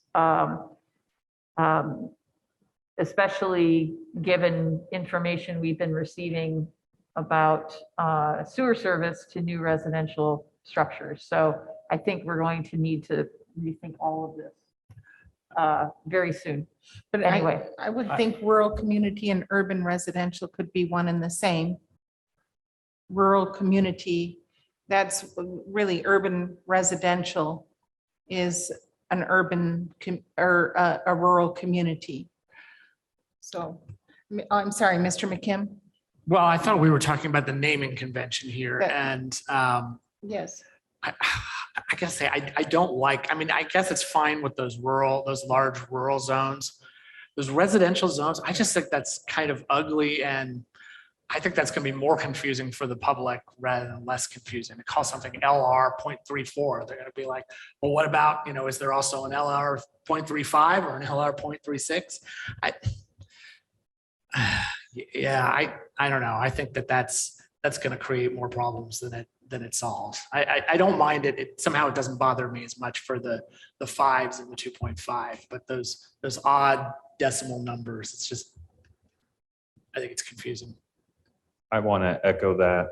And I don't know, I think the comment with putting AC on the end seems appropriate. If we're going to put numbers, I mean, it should be as descriptive as possible, but I think once we get, under 1 acre or something,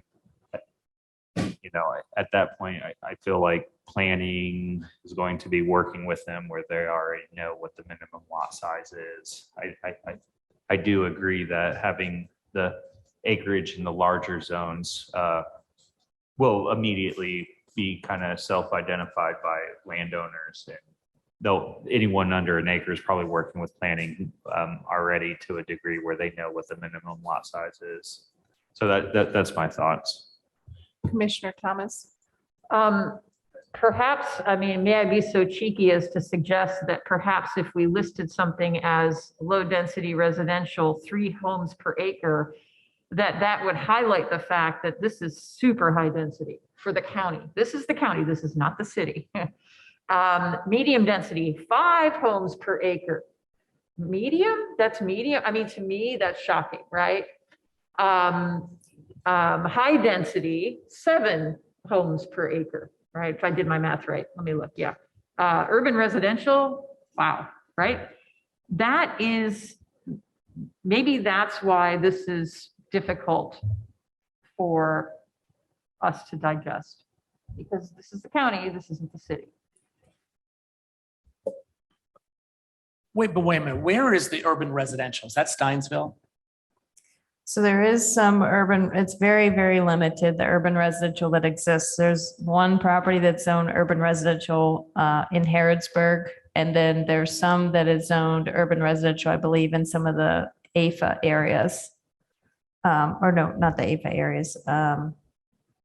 Lake Lemon has SR, but there's a lot of lots less than an acre. Yeah, it's very Steinsville. limited. I think the purpose of the urban residential is to transition from the areas intended for annexation, those the islands, if you will. Those areas are currently zoned residential multifamily 15 and residential multifamily 7. And so urban residential, since we already have that zone, that could be a transition zone. But again, we can talk a little bit more about what those lot sizes should look like as we get a little bit further on. I like the rural community, even if urban residential has to be grandfathered in, because that's the idea and the ideal that we're going for with Harrodsburg, Steinsville, and Smithville, Lake Lemon. Those are really rural communities. They aren't urban communities. So staff did think of a sort of a list of pros and cons to consider, but we're really glad that we could hear some of your viewpoints first. So some of the pros is that when you look at the zoning district, you're going to be able to easily tell what the minimum lot size is for the zone. Jerry, I know you're saying to put AC at the end on legal notices, and as people are talking about a zone, it's going to say AG 2.5 AC. So just think of it as that's going to be how you say what the rezone is going to. And if, you know, I thought about that after. yeah. So if, you know, aesthetically or naming wise, if it's, you know, just keep that in mind. And then it also, I think that the zone names that the Plan Commission has helped to narrow down to, I think are still illustrative of the character of the area. And I think that that's important just because we do have different areas of the county that are known for forest reserve, agriculture, rural, things like that. Some of the cons, though, about having the lot size listed next to the zone name that I just want to bring up is that if in the CDO we're going to transition or focus really on minimum buildable area, so areas less than 15% slope that don't have karst areas, that don't have floodplain, that may become a little bit confusing for people if we start saying, well, that's your minimum lot size, not your minimum buildable area. And it could also give people the impression that they might be able to subdivide if they have 5 acres on ag RR in the rural area on a septic system, because they could have 2.5 acre lots. That won't be the case because they're on septic, so they would need at least 10 acres. So just to give that some attention. And then if the minimum lot size ever changes, we would have to update, we may have to update the zoning map if the naming then changes. And then in the more dense zones, having a decimal point could cause some confusion. We thought about that as well. And then just thinking aesthetically, as you're looking at some of these, the naming can be long if it has a decimal at the end. So is it the consensus? I heard from Mr. McKim that he did not like the decimals at the end of some of the zones, but I think that also Commissioner Thomas pointed out that maybe those decimals would be revised and maybe could change a little bit the look of it. I guess I'd like to get a sense from the Plan Commission. Do you like the rural zones with the number on it, or do you like all of the zones with the number at the end? Maybe just a raise of hand if you like. We'll start with the rural zones. Do you like the rural zones with the number on the end of it? Mr. Pittsford had a question, then Mr. Garitas. Okay. Go ahead with this and then I'll ask my question. 'Cause Okay, You sorry. don't stand on its own anyway. Mr. Garitas has a question. Oh, he was. Okay. Okay, that's okay. That's okay. Zoom hand versus real hand. Okay. So what was that vote again? Can you raise that a little bit? Okay, 1, 2, 3, 4, 5, 6. Okay, everyone. Okay. Yeah, And then okay. I didn't get a chance if Jim, did he raise? Okay, Jim raised his hand. And then what about using that for the residential zones? So the zones that have a decimal, who likes that? Does Jim have his hand raised? Okay. Okay. So, I don't mind the decimal point for the residential zones. I just have a problem with the nomenclature of residential zones rather than the acreage associated with it. So. Oh, I see. So you're saying that because the word residential doesn't appear with medium density, high density, is that what you're saying? No, I just think that there could be some more craft into our zoning names, like rather than residential zones, I'd have to think about it, but there could be another name for Yeah. residential zones. I had an idea about that. That's kind of my question. I've never looked really at many other counties' zoning categories or titles for zones. So I don't know how common it is. If you just use a numeric denomination like rural zone 1, rural zone 2, and people just have to look up what those rural zones mean. But I would suggest, though, that in this configuration, that the LR, SR, MR, HR, UR, each one of those is redundant because you're saying residential and they're already under the residential heading. I really think you could go with, and I would begin with the highest density or the lowest density to the highest. So I would begin with residential SR and then residential MR, or no, I'd go suburban residential would just become suburban. So it's the suburban zone. Medium would become medium density, MD.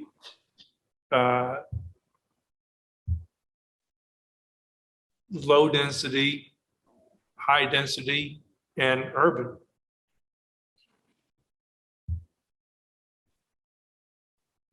In those categories, so you could just, abbreviate, or you can list the word. This is low density in the residential zone.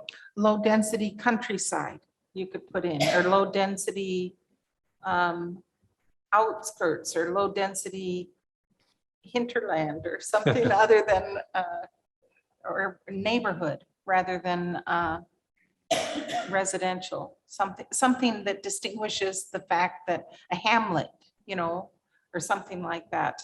Something other than residential would be my, we could, with some craft, we could create an identity that would help us get to where we want to be. Did you have a comment? Yep. Sorry. So this will be a bit of a wrench. Why not residential 2.5, residential 5? We have to figure out why we have conservation reserve and why it's different than ag RR and figure that out. Residential 1, residential 0.35, residential 1. I mean, why do we have to have, it's residential and there's a minimum lot size? Why do we need the other names? So There are just throwing that in there. uses that are, But that's also, people care That's about the why I asked- density. You know what I'm saying? People care about the density, I think, more than the name. And I think and again, this is not about whether I agree with what's on here or not. It's just about how we name things. And I think it's more confusing to have different names and different numbers than it is just to have a name with different numbers behind it, and those numbers have a meaning. That's my point. Thanks. My only point to that would be, we just heard a petition this evening that was already 2.5 and agro reserve, which is 2.5, and the definitions and the uses, just like Jerry said, they're enough to kind of tip the scale for an adjoining property. And I think having equal densities is with different uses is perfectly acceptable. But I'm indifferent on it. I mean, I to the extent that really we need to see the definitions and understand the definitions of each one of those before we would say, because maybe if you saw the definition, you may change agro reserve to 2 and conservation reserve to 3. So the densities would be different, but I don't get hung up on the densities because, most people start in, what's the use going to be? And then what do I need to implement it? Just thoughts. I mean, Yeah, no, that's a good point, but the use is all residential, right? But it's varying conditions upon that residential, right? not in the forest reserve. That's not all residential. Mr. President. Yes, Mr. Stainbrook, sorry, I thought your hand No, was. that's all right, Mark. Well, I don't want to speak for anyone else incidentally, but I think Commissioner Thomas made some good points there. And Margaret, I don't want to interpret for you, but if it isn't your inclination, I think I have sort of a reservation about well, just in general, I'm not for doing a lot of building out in the rural county, and just to see residential zones or rural zones. So I don't have the same concern about rural that I believe maybe Commissioner Thomas has. And I kind of identify, even though misconstruing your psychological position, as it were, on residential. But then Jerry's dealt with some complex and more comprehensive things there about the acreage required. But back again to these decimals in what was once called rural zones, why couldn't conservation reserve just be 3 and an agricultural reserve 3, and then forest reserve 5 and rural community 1? Why do we have to have the decimals there? And then there's all this other, for me, positioning, well, you know, back to the rural urban thing. Okay, thanks, Margaret. Thank you for your comments, Mr. Stainbrook. Mr. McKim? I do kind of want to point out, and I'm not suggesting we do this, but I wanted to point out the way that the city does their residential districts. They basically start out with R1 is residential large lot, R2 is medium, R3, and then R4. And at least, although you don't know the specific acreage required, you do at least, you have kind of a progression. You know that R1 is larger lot than R2, which is larger lot than R3. And I'm not suggesting we do it simply because we use the exact same nomenclature. It'd be confusing between the city and the county. But I do like the idea of there being some obvious kind of progression from large lot to small lot, which, you know, I know you kind of tried to do that with the nomenclature here. It just might not be quite as obvious. I can see what you're saying, but I would be concerned if we also had Forest Reserve 5, because then that has an acreage number versus. So it would be hard to mix them. True. Yeah, True. but I see. Okay. I do think, however you do it, they should be ordered from, you know, either smallest lot to largest or largest lot to smallest. Having the SR kind of out of order there is maybe a little confusing.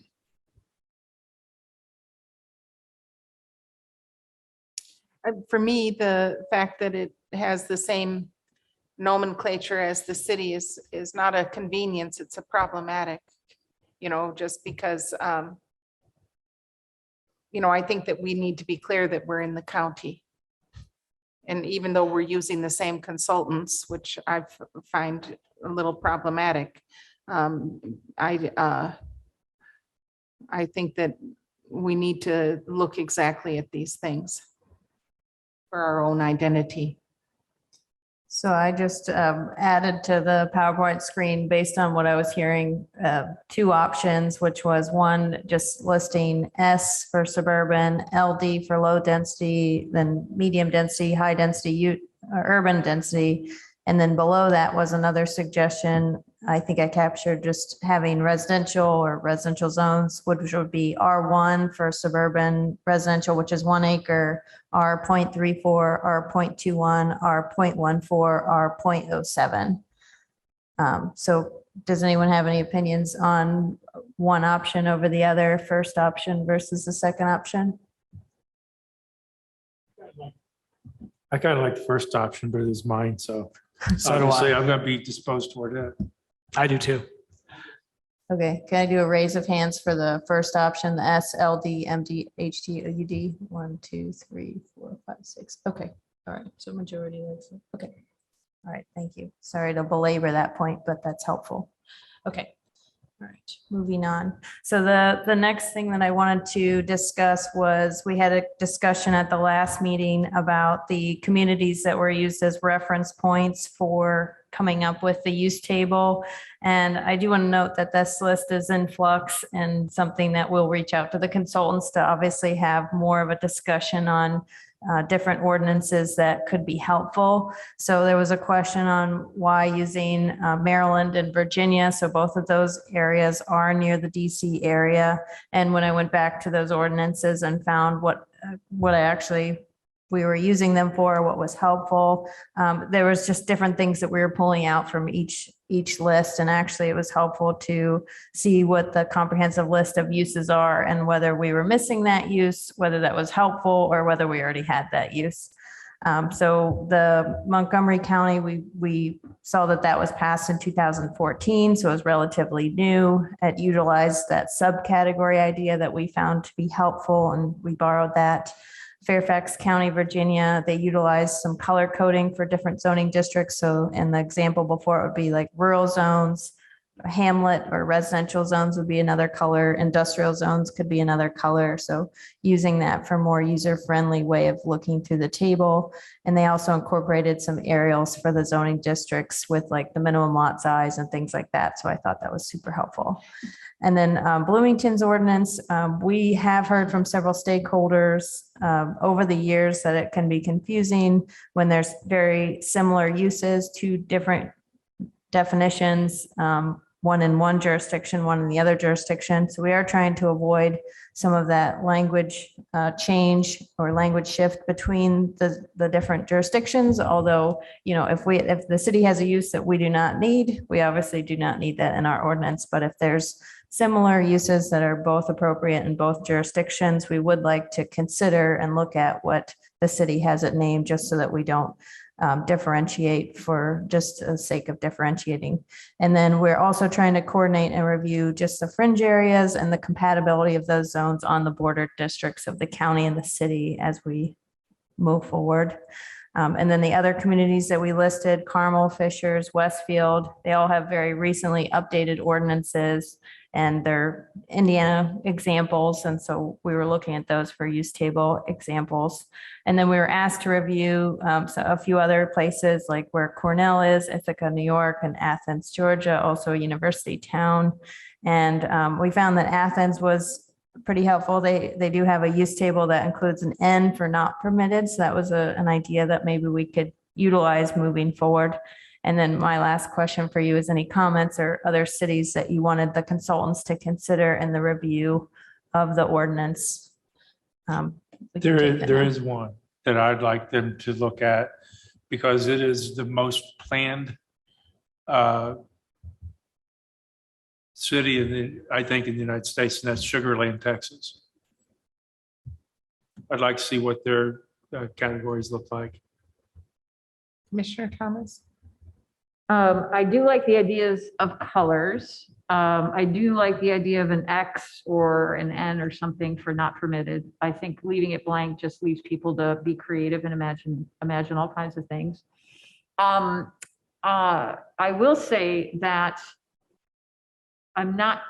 what's stumping me is where we have the border with the city. If we use the same term, yes, there's less confusion. However, we're not going to define the term the same way, probably. So is it more confusing that way? I think one of the things that when we had that joint meeting with members of the City Plan Commission years ago now, which is surprising and shocking to imagine, it was pre-COVID, it was PC.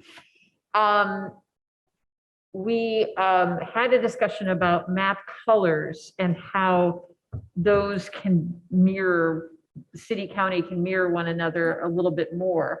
Well, they've already done theirs, so I don't, so I don't know how we still feel about that and if that works for us.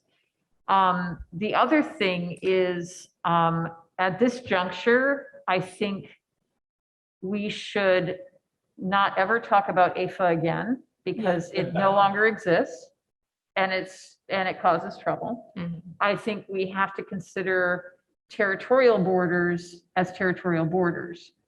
I don't think we want to get into a guessing game about what's going to happen in the future. And I think we'd be foolish to do so because we're looking at years and years of a court case before anything's even settled. So we need to proceed as normal. And to me, that means we proceed like this is in the county and it's in the county to stay. And if we have to deal with something later, we deal with it later. If they absorb something, they're going to rezone it. So we just need to think about what we want, I think, for the county as it is now, as it stands now, whether it's an island or it, whatever. We just have to think, this is part of the county. How should it be zoned? So.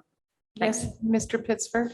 I don't disagree with what you just said, Commissioner Thomas. The one thing I'd add though is in those areas where properties are contiguous with the city zoning, that we do consider that as a factor when we are doing zoning, because those areas, even though there is no more AFA, we know what areas are contiguous to the city and have city services, which we can presume going forward that having city services is a pretty strong indicator that that property will eventually be part of the city, because we have evidence that, you know, that's what they want.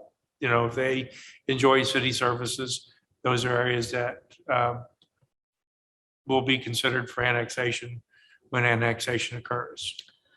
That's all I want to say. I'd like to comment on that because, as you know, I've been involved with talking to residents around the county in each of the areas that are adjoining the city. And they feel bullied by the city, that the city's been quite aggressive about building large apartment complexes on the edge of the city that is not a normal way of expansion. And they've done it without coordination, without collaboration, without consultation with, for instance, here at the County Plan Commission, there's no member of the city who's present or really who has ever been present. And we matter. We matter here in the county. We have our ideas about how we'd like to determine our future, how we'd like to live our lives. We have people who have invested their life savings in terms of how they would like their future to be. And so I would like to think of the boundary of the city and the boundary of the county as though there's an imaginary wall. I don't really think that it really matters to me that they decided to build a 700-unit apartment complex right on the edge of the city, abutting the county with the hopes of an aggressive takeover in the future. To me, that was yet one more bad decision they made, because they're eliminating all of the opportunities for single-family housing in the city. And so I think that we need to think about ourselves, our people, and we need to plan accordingly. Yes, Mr. Enright Randolph? Yeah, I'm gonna kind of tread lightly here. I want to kind of echo some of the discussion. I do think that it's absolutely necessary to consider the growth of Bloomington as we look at our zoning and county development ordinance. There has to be some good in there that we can learn to how to integrate and adapt and adopt, hopefully, in our own ordinances. Also, my main point of chiming in is let's not forget about the town of Ellettsville. Let's do that same understanding of the town of Ellettsville's growth and how that boundary, municipal boundary, adjoins the county's boundary, and where we can have smart growth occur. We definitely don't want to put a huge, intense commercial or industry use abutting a very nice residential subdivision that's in the town. The same logic needs to apply with the city. Anyone else? Okay, so just to summarize, Jerry, you brought up looking at Sugarland, Texas. Tron, you talked about Ellettsville ordinances and zoning maps. Very good idea. And then we also talked about just making sure to coordinate with the colors of what the, if possible, what the city is using and what the county is using. I think we're both going to be using the APA's recommended color coordination. So I think that as long as they're following that guideline, then I think we're comfortable with moving forward. That's how we've been proceeding with the draft zone map. Okay. So just to bring everyone up to speed, so we had our last work session on February 24th, 2022. And then just a little bit further back to look at how we can proceed with the timeline moving forward. I want to review how long it's taken us to go through each module to date so that it'll inform how we proceed forward, how much time we'll need to proceed forward. So module 1, we took a draft of module 1 to the Plan Commission on November 5th, 2020. And on January 19th, 2021, it was voted to proceed with module 2. And just as a note, module 1 can still be edited. It's just been drafted and received public comment. We did do a public engagement in the form of stakeholder meetings, and that was held in the summer of 2020.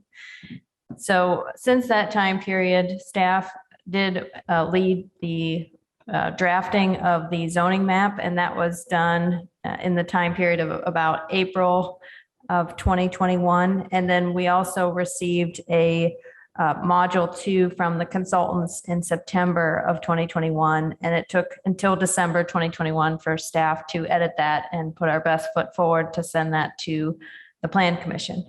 So we've been reviewing a similar iteration of module 2 from December to present. And so we are looking at, we have also done some public comment periods. So we had 3 in-person meetings in 2021. We had township trustee meetings with staff and a Zoom meeting for people that did not attend in-person public meetings. And then since then, we've also put together a use list comparison with the existing use table, which has been much of the focus to date. So that's just sort of a summary of where we are now. So staff has put together a sort of a work plan idea, but we want to get your feedback on those timelines or, you know, mixing up the order, anything like that is all open for review. But we wanted to start with just what we would suggest in terms of timeline and then hearing from you about how you would like us to proceed. So we still want to utilize Plan Commission administrative meetings to the best of our ability. And we think that June and July, we could review case examples of the draft use table and the draft zoning map. So staff would highlight a few areas, maybe areas that we've had recent rezone discussions and talk about, is this fitting for this area? Or, you know, are there amendments needed to the zoning map? Are there amendments needed to the use table? And then we also want to go through just the list of conditional uses under the use table, because the next step will be to start drafting those conditions. And so if we're missing uses that should be conditional, or we have too many that are conditional, we don't want to waste any time drafting those conditions if they don't need to be drafted. So our thoughts are, if we can do a few of those case examples in June and July, that we might be ready to send the consultants those finalized edits in August of 2022. Does that seem reasonable to the Plan Commission? Yes. Brief question, Jackie. It's a little difficult to excuse me, hear. okay. Yeah, sorry. Excuse me. So at the administrative meetings in June and July of 2022, are you saying that we wouldn't have any petitions? We would just focus on these? Or I is did that look your at thought? I did look at the agenda. They do look pretty light. We also discussed that we could just take questions at those meetings and not do a full presentation, because you will hear them at a preliminary hearing and a final hearing if requested. Just to say. Yes, I'm please. Yeah, I'm okay just to keep those meetings for the CDO. Yep. I mean, I'm okay with that. I was just wondering what staff was looking at doing. Yeah. So, Me too. Support it. Good idea. So revised delivery, just so I'm clear, Yes. is for module 2? So that's the idea, that between August 2022 and November 2022, the consultants would actually take those revisions, make those edits, and send those back. So we're going to be sort of juggling here with the other module that we have left, which I want to bring up so we don't have gaps in which we could be working on something Okay. and then we're waiting on the consultant to get back to us. Okay, so we're going to work, as soon as we hand this off in August, we'll start working on the other one. They'll get that one back. Yeah. So we're still on track for 2023. I think that's what we're intending on. Yes. Yeah, I know. Let's do Our it. director and I our know. assistant director are expert cat herders. Yeah. Yes. Another question then with your staffing, Yeah. you're still short a staff member, correct? We Is that are. right? Yes. Okay. Yes. So one thing that when I was looking at the work plan and status update that the consultants gave us back in 2020, I noticed that module 2, which we're under right now, still includes overlay districts. And so we're going to have them go ahead and start working on that immediately, because those are districts that regardless of the zoning map, those can be drafted alongside. So the eco areas, we're not expecting a whole lot of change to those areas. PUDs, I think that could be cleaned up, but again, that's its own zone. Lake Lemon watershed was something that we discussed and has been discussed for several years. That is sort of an iteration of the eco area, but eco area light, and that's for Lake Lemon area. And then karst features, those types of things could be drafted now. So we're going to be incorporating the consultants now back in to say, we have some things that we'd like you to start drafting and working on right away, which is those overlays. I've got another quick self-correct here. We're short 2 staff members. Is that correct or just 1? Just one. Okay, so we just short 1 staff member. So is there a need to, I'm just asking, but is there a need to contract more time from the consultant in order to help staff drill through some of this stuff? And I'm just throwing it out there, not getting in your stuff, Jeff, with the council, but I Yeah. mean, if they're short people, I think that's a And- fair, and I think that we've got a consultant on board that maybe we need to look at asking I don't know what the process, asking the commissioners and the council if they need to be able to leverage that resource. It's going to cost some money to do because they're short staffed. So What was that, Jerry? An intern. I think we would, to fill the lower staff position or to, okay. Okay. Instead of hiring a staff person, get an intern to do some things that just keep the process going. Maybe revisions, that are marked into it, almost like clerical. I see. Yeah. You know better what they can be used for. I just know that in the past, we have used it Yeah. to take things off the plate. Right. Like watershed issues, studies. Yeah. That sort of stuff. Yeah. Right. Just a thought. I didn't know Okay. on your plan to, and I know interns are dual-edged sword because good when it's worth their weight in gold and bad when it's worth their weight in lead. Just as Yeah. hard to drag. Yeah. So well, go ahead, Jeff. I guess I would just like to say that, and I'll follow up to what Bernie said, if the staff actually think that it would be, you would get a better product and or make the process more efficient to have some more staff, some more hours with the consultant, I think we ought to consider asking for that. I would certainly be inclined to support that, at least on the council, if that would actually make a difference. Sure. I mean, you guys have the best idea of what their workload is, how many hours are left on the contract and that sort of thing. But I think if we're not, I guess how can I say this? If they're not doing, spending all of the time that you would like them to because of a constraint on the hours on the contract, we ought to look at that. I think what I would like to do is, we have a decent amount of funds left, I think in the amount of somewhere around $55,000. So I would like to start working on getting those hours in and see where we're at. I would probably wait until that amount was lower to go to the council to to necessitate the hours, but yeah. I And of do course, wanna with the inform them. vacancies, you may wind up with extra money in the staff lines, which you Yeah. could then ask for a transfer and not Yeah. even spend any more money than you had already planned on. Yes, right, yeah. So, yes. Just one question, and it's actually about the overlays.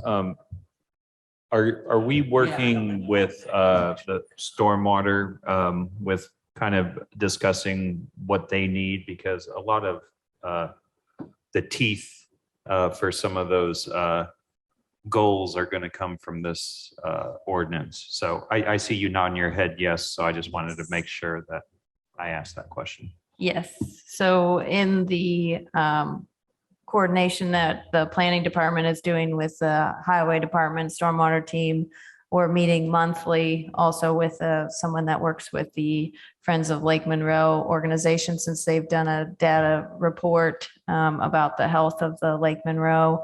So monthly we meet to go over the stormwater ordinance, and then we're also discussing just how best to allocate some of the chapters or regulations that we have in the planning umbrella over to stormwater or vice versa. So for example, karst, there's a very heavy mathematical calculation under our ordinance that is actually better suited possibly under the stormwater's technical standards. And then we would make sure to keep, the setbacks and the use restrictions of karst. So we're going to be able to better streamline between the two ordinances, but try not to have overlap or contradictions, things like that. Perfect, thank you. Yeah. So I think that the overlay districts, with the exception of the Lake Lemon watershed, which will be relatively new, and then I also will put in here that under the category of overlay is the mobile home park chapter. I think that will take some work, but some of these will not take too much work to edit because they're already in pretty good working order. So we're guessing that might be a draft delivery that could be in by August. So at that point, August, we could be getting a new draft of the overlays and be sending off the use table and the other version of module 2. So sort of sending them part and getting part back, just to keep us moving forward a little bit. So, and then of course, once we get that initial draft of the overlays, we will want to work with the Plan Commission on looking at those. And I do want to bring this up is that, we broke the ordinance into 3 modules. So I don't take it lightly that I'm now considering breaking it up even further within those modules. But I do want to keep us moving. On the other hand, I could have them draft the overlays. We could wait to get those back, look at those, and then we will already have reviewed the uses and still then incorporate those overlays and just send them back one set of edits instead of bifurcating those. So just some thoughts. I like that idea because that gets them working on something right now, not waiting for us. Yeah. So this would be the PUDs, the eco. And then if we choose, the karst piece goes to stormwater anyway, and now it's written, so that's good. I think it's a brilliant idea to actually do this and then come back and once they've returned with it, because it would be before November. Yeah. Then we can look at everything together. I think it makes sense. Good idea. Okay. Just some flexibility within those module breakdowns. I don't want to add any confusion or make it seem like we're looking at the same thing multiple times. We just want to make sure we're proceeding and have things to look at and review while it's being in the consultant's hands and then it's back in the staff hands and things like that. Okay. So then I think that once we can solidify sort of the final edits to the consultants and can get a pretty good draft of module 2 back, we will then be looking at proceeding drafting module 3. And I think that we could be asking the Plan Commission sometime around September for a vote of confidence as to how you feel about module 2, as to whether you feel confident in proceeding to module 3. And that will give us an idea of we need to go back to the drawing board on module 2, or we can keep going into module 3. And at the point of module 3, where, that's going to be development standards, parking, landscaping. And then, sorry, that should also say design standards, the second one, lot sizes, setbacks, and then overlays we discussed as being part of module 2. So it would really be development standards and design standards under this module 3, and then setting up engagement for the fall. So. Well, you and your team have done a great job. Really, you all have done a great job so far. Thanks for, I know I haven't been that easy to, I know that this is difficult. So thank you for all of your guidance throughout this very complicated process. Yeah, I think that we want to just make sure that we are dedicating the time and attention this deserves to get. I think current planning can be the squeaky wheel, but the long range planning is critical. And so as much as we can reserve time at administrative meetings, because they're already scheduled and we can get together and hash out many of these details, I think it will be really well worth the time. And then hopefully we can get into engaging the public. And of course, after even all 3 of these modules are drafted, we're going to come back to the public again, and we're going to have them engage, and it's still open for dialogue, open for change. And then we're going to be looking at in 2023, hopefully getting that edited best foot forward document into the queue for a hearing. That sounds great. So that sounds great. Thank you. Just a real quick question. You brought up current planning needs. What are we seeing in terms of petitions? We were up for a little while. Are we still way up? We tapering off with the economy slowing down? Should we look at a report at the end of second quarter, comparative to where we were last year at this time? We could put that together. Our sense is that for the filing deadlines, less has come in. So I do see that that means correlating to building permit applications. Usually those are the same level as planning petitions. So if we have less building permit applications, we usually have less planning petitions. And so at least in the last month, we've seen a reduction in the number of things being filed. Yeah, I know yesterday's property transfers in the paper were huge. It was a full page and then some. So, and I think that's kind of a bellwether for things coming at Plan Commission as well. Not always, because some of it's within city limits, but I just see a lot of property transfers as, but I really think just so that we appreciate the amount of work that's being done. I like to see those year-to-year comparisons. Okay. Don't spend a tremendous amount of time on it, but if you can pull those numbers up and throw them out, give everybody an idea how underappreciated you really are. So. A report back on building permits and variances. Yeah, we can definitely do that. Right. It's poor dog won't wag his own tail. So, if you can demonstrate how much work you guys are doing with the staff that you have, being some new, some veteran, it's always a good thing. Yeah. Thank you. I think it'll help inform too. If we have a lot of variances, we can hone in on that in the long range planning too. So it's helpful. Yeah. Tammy, did you have anything that you wanted to add? Okay.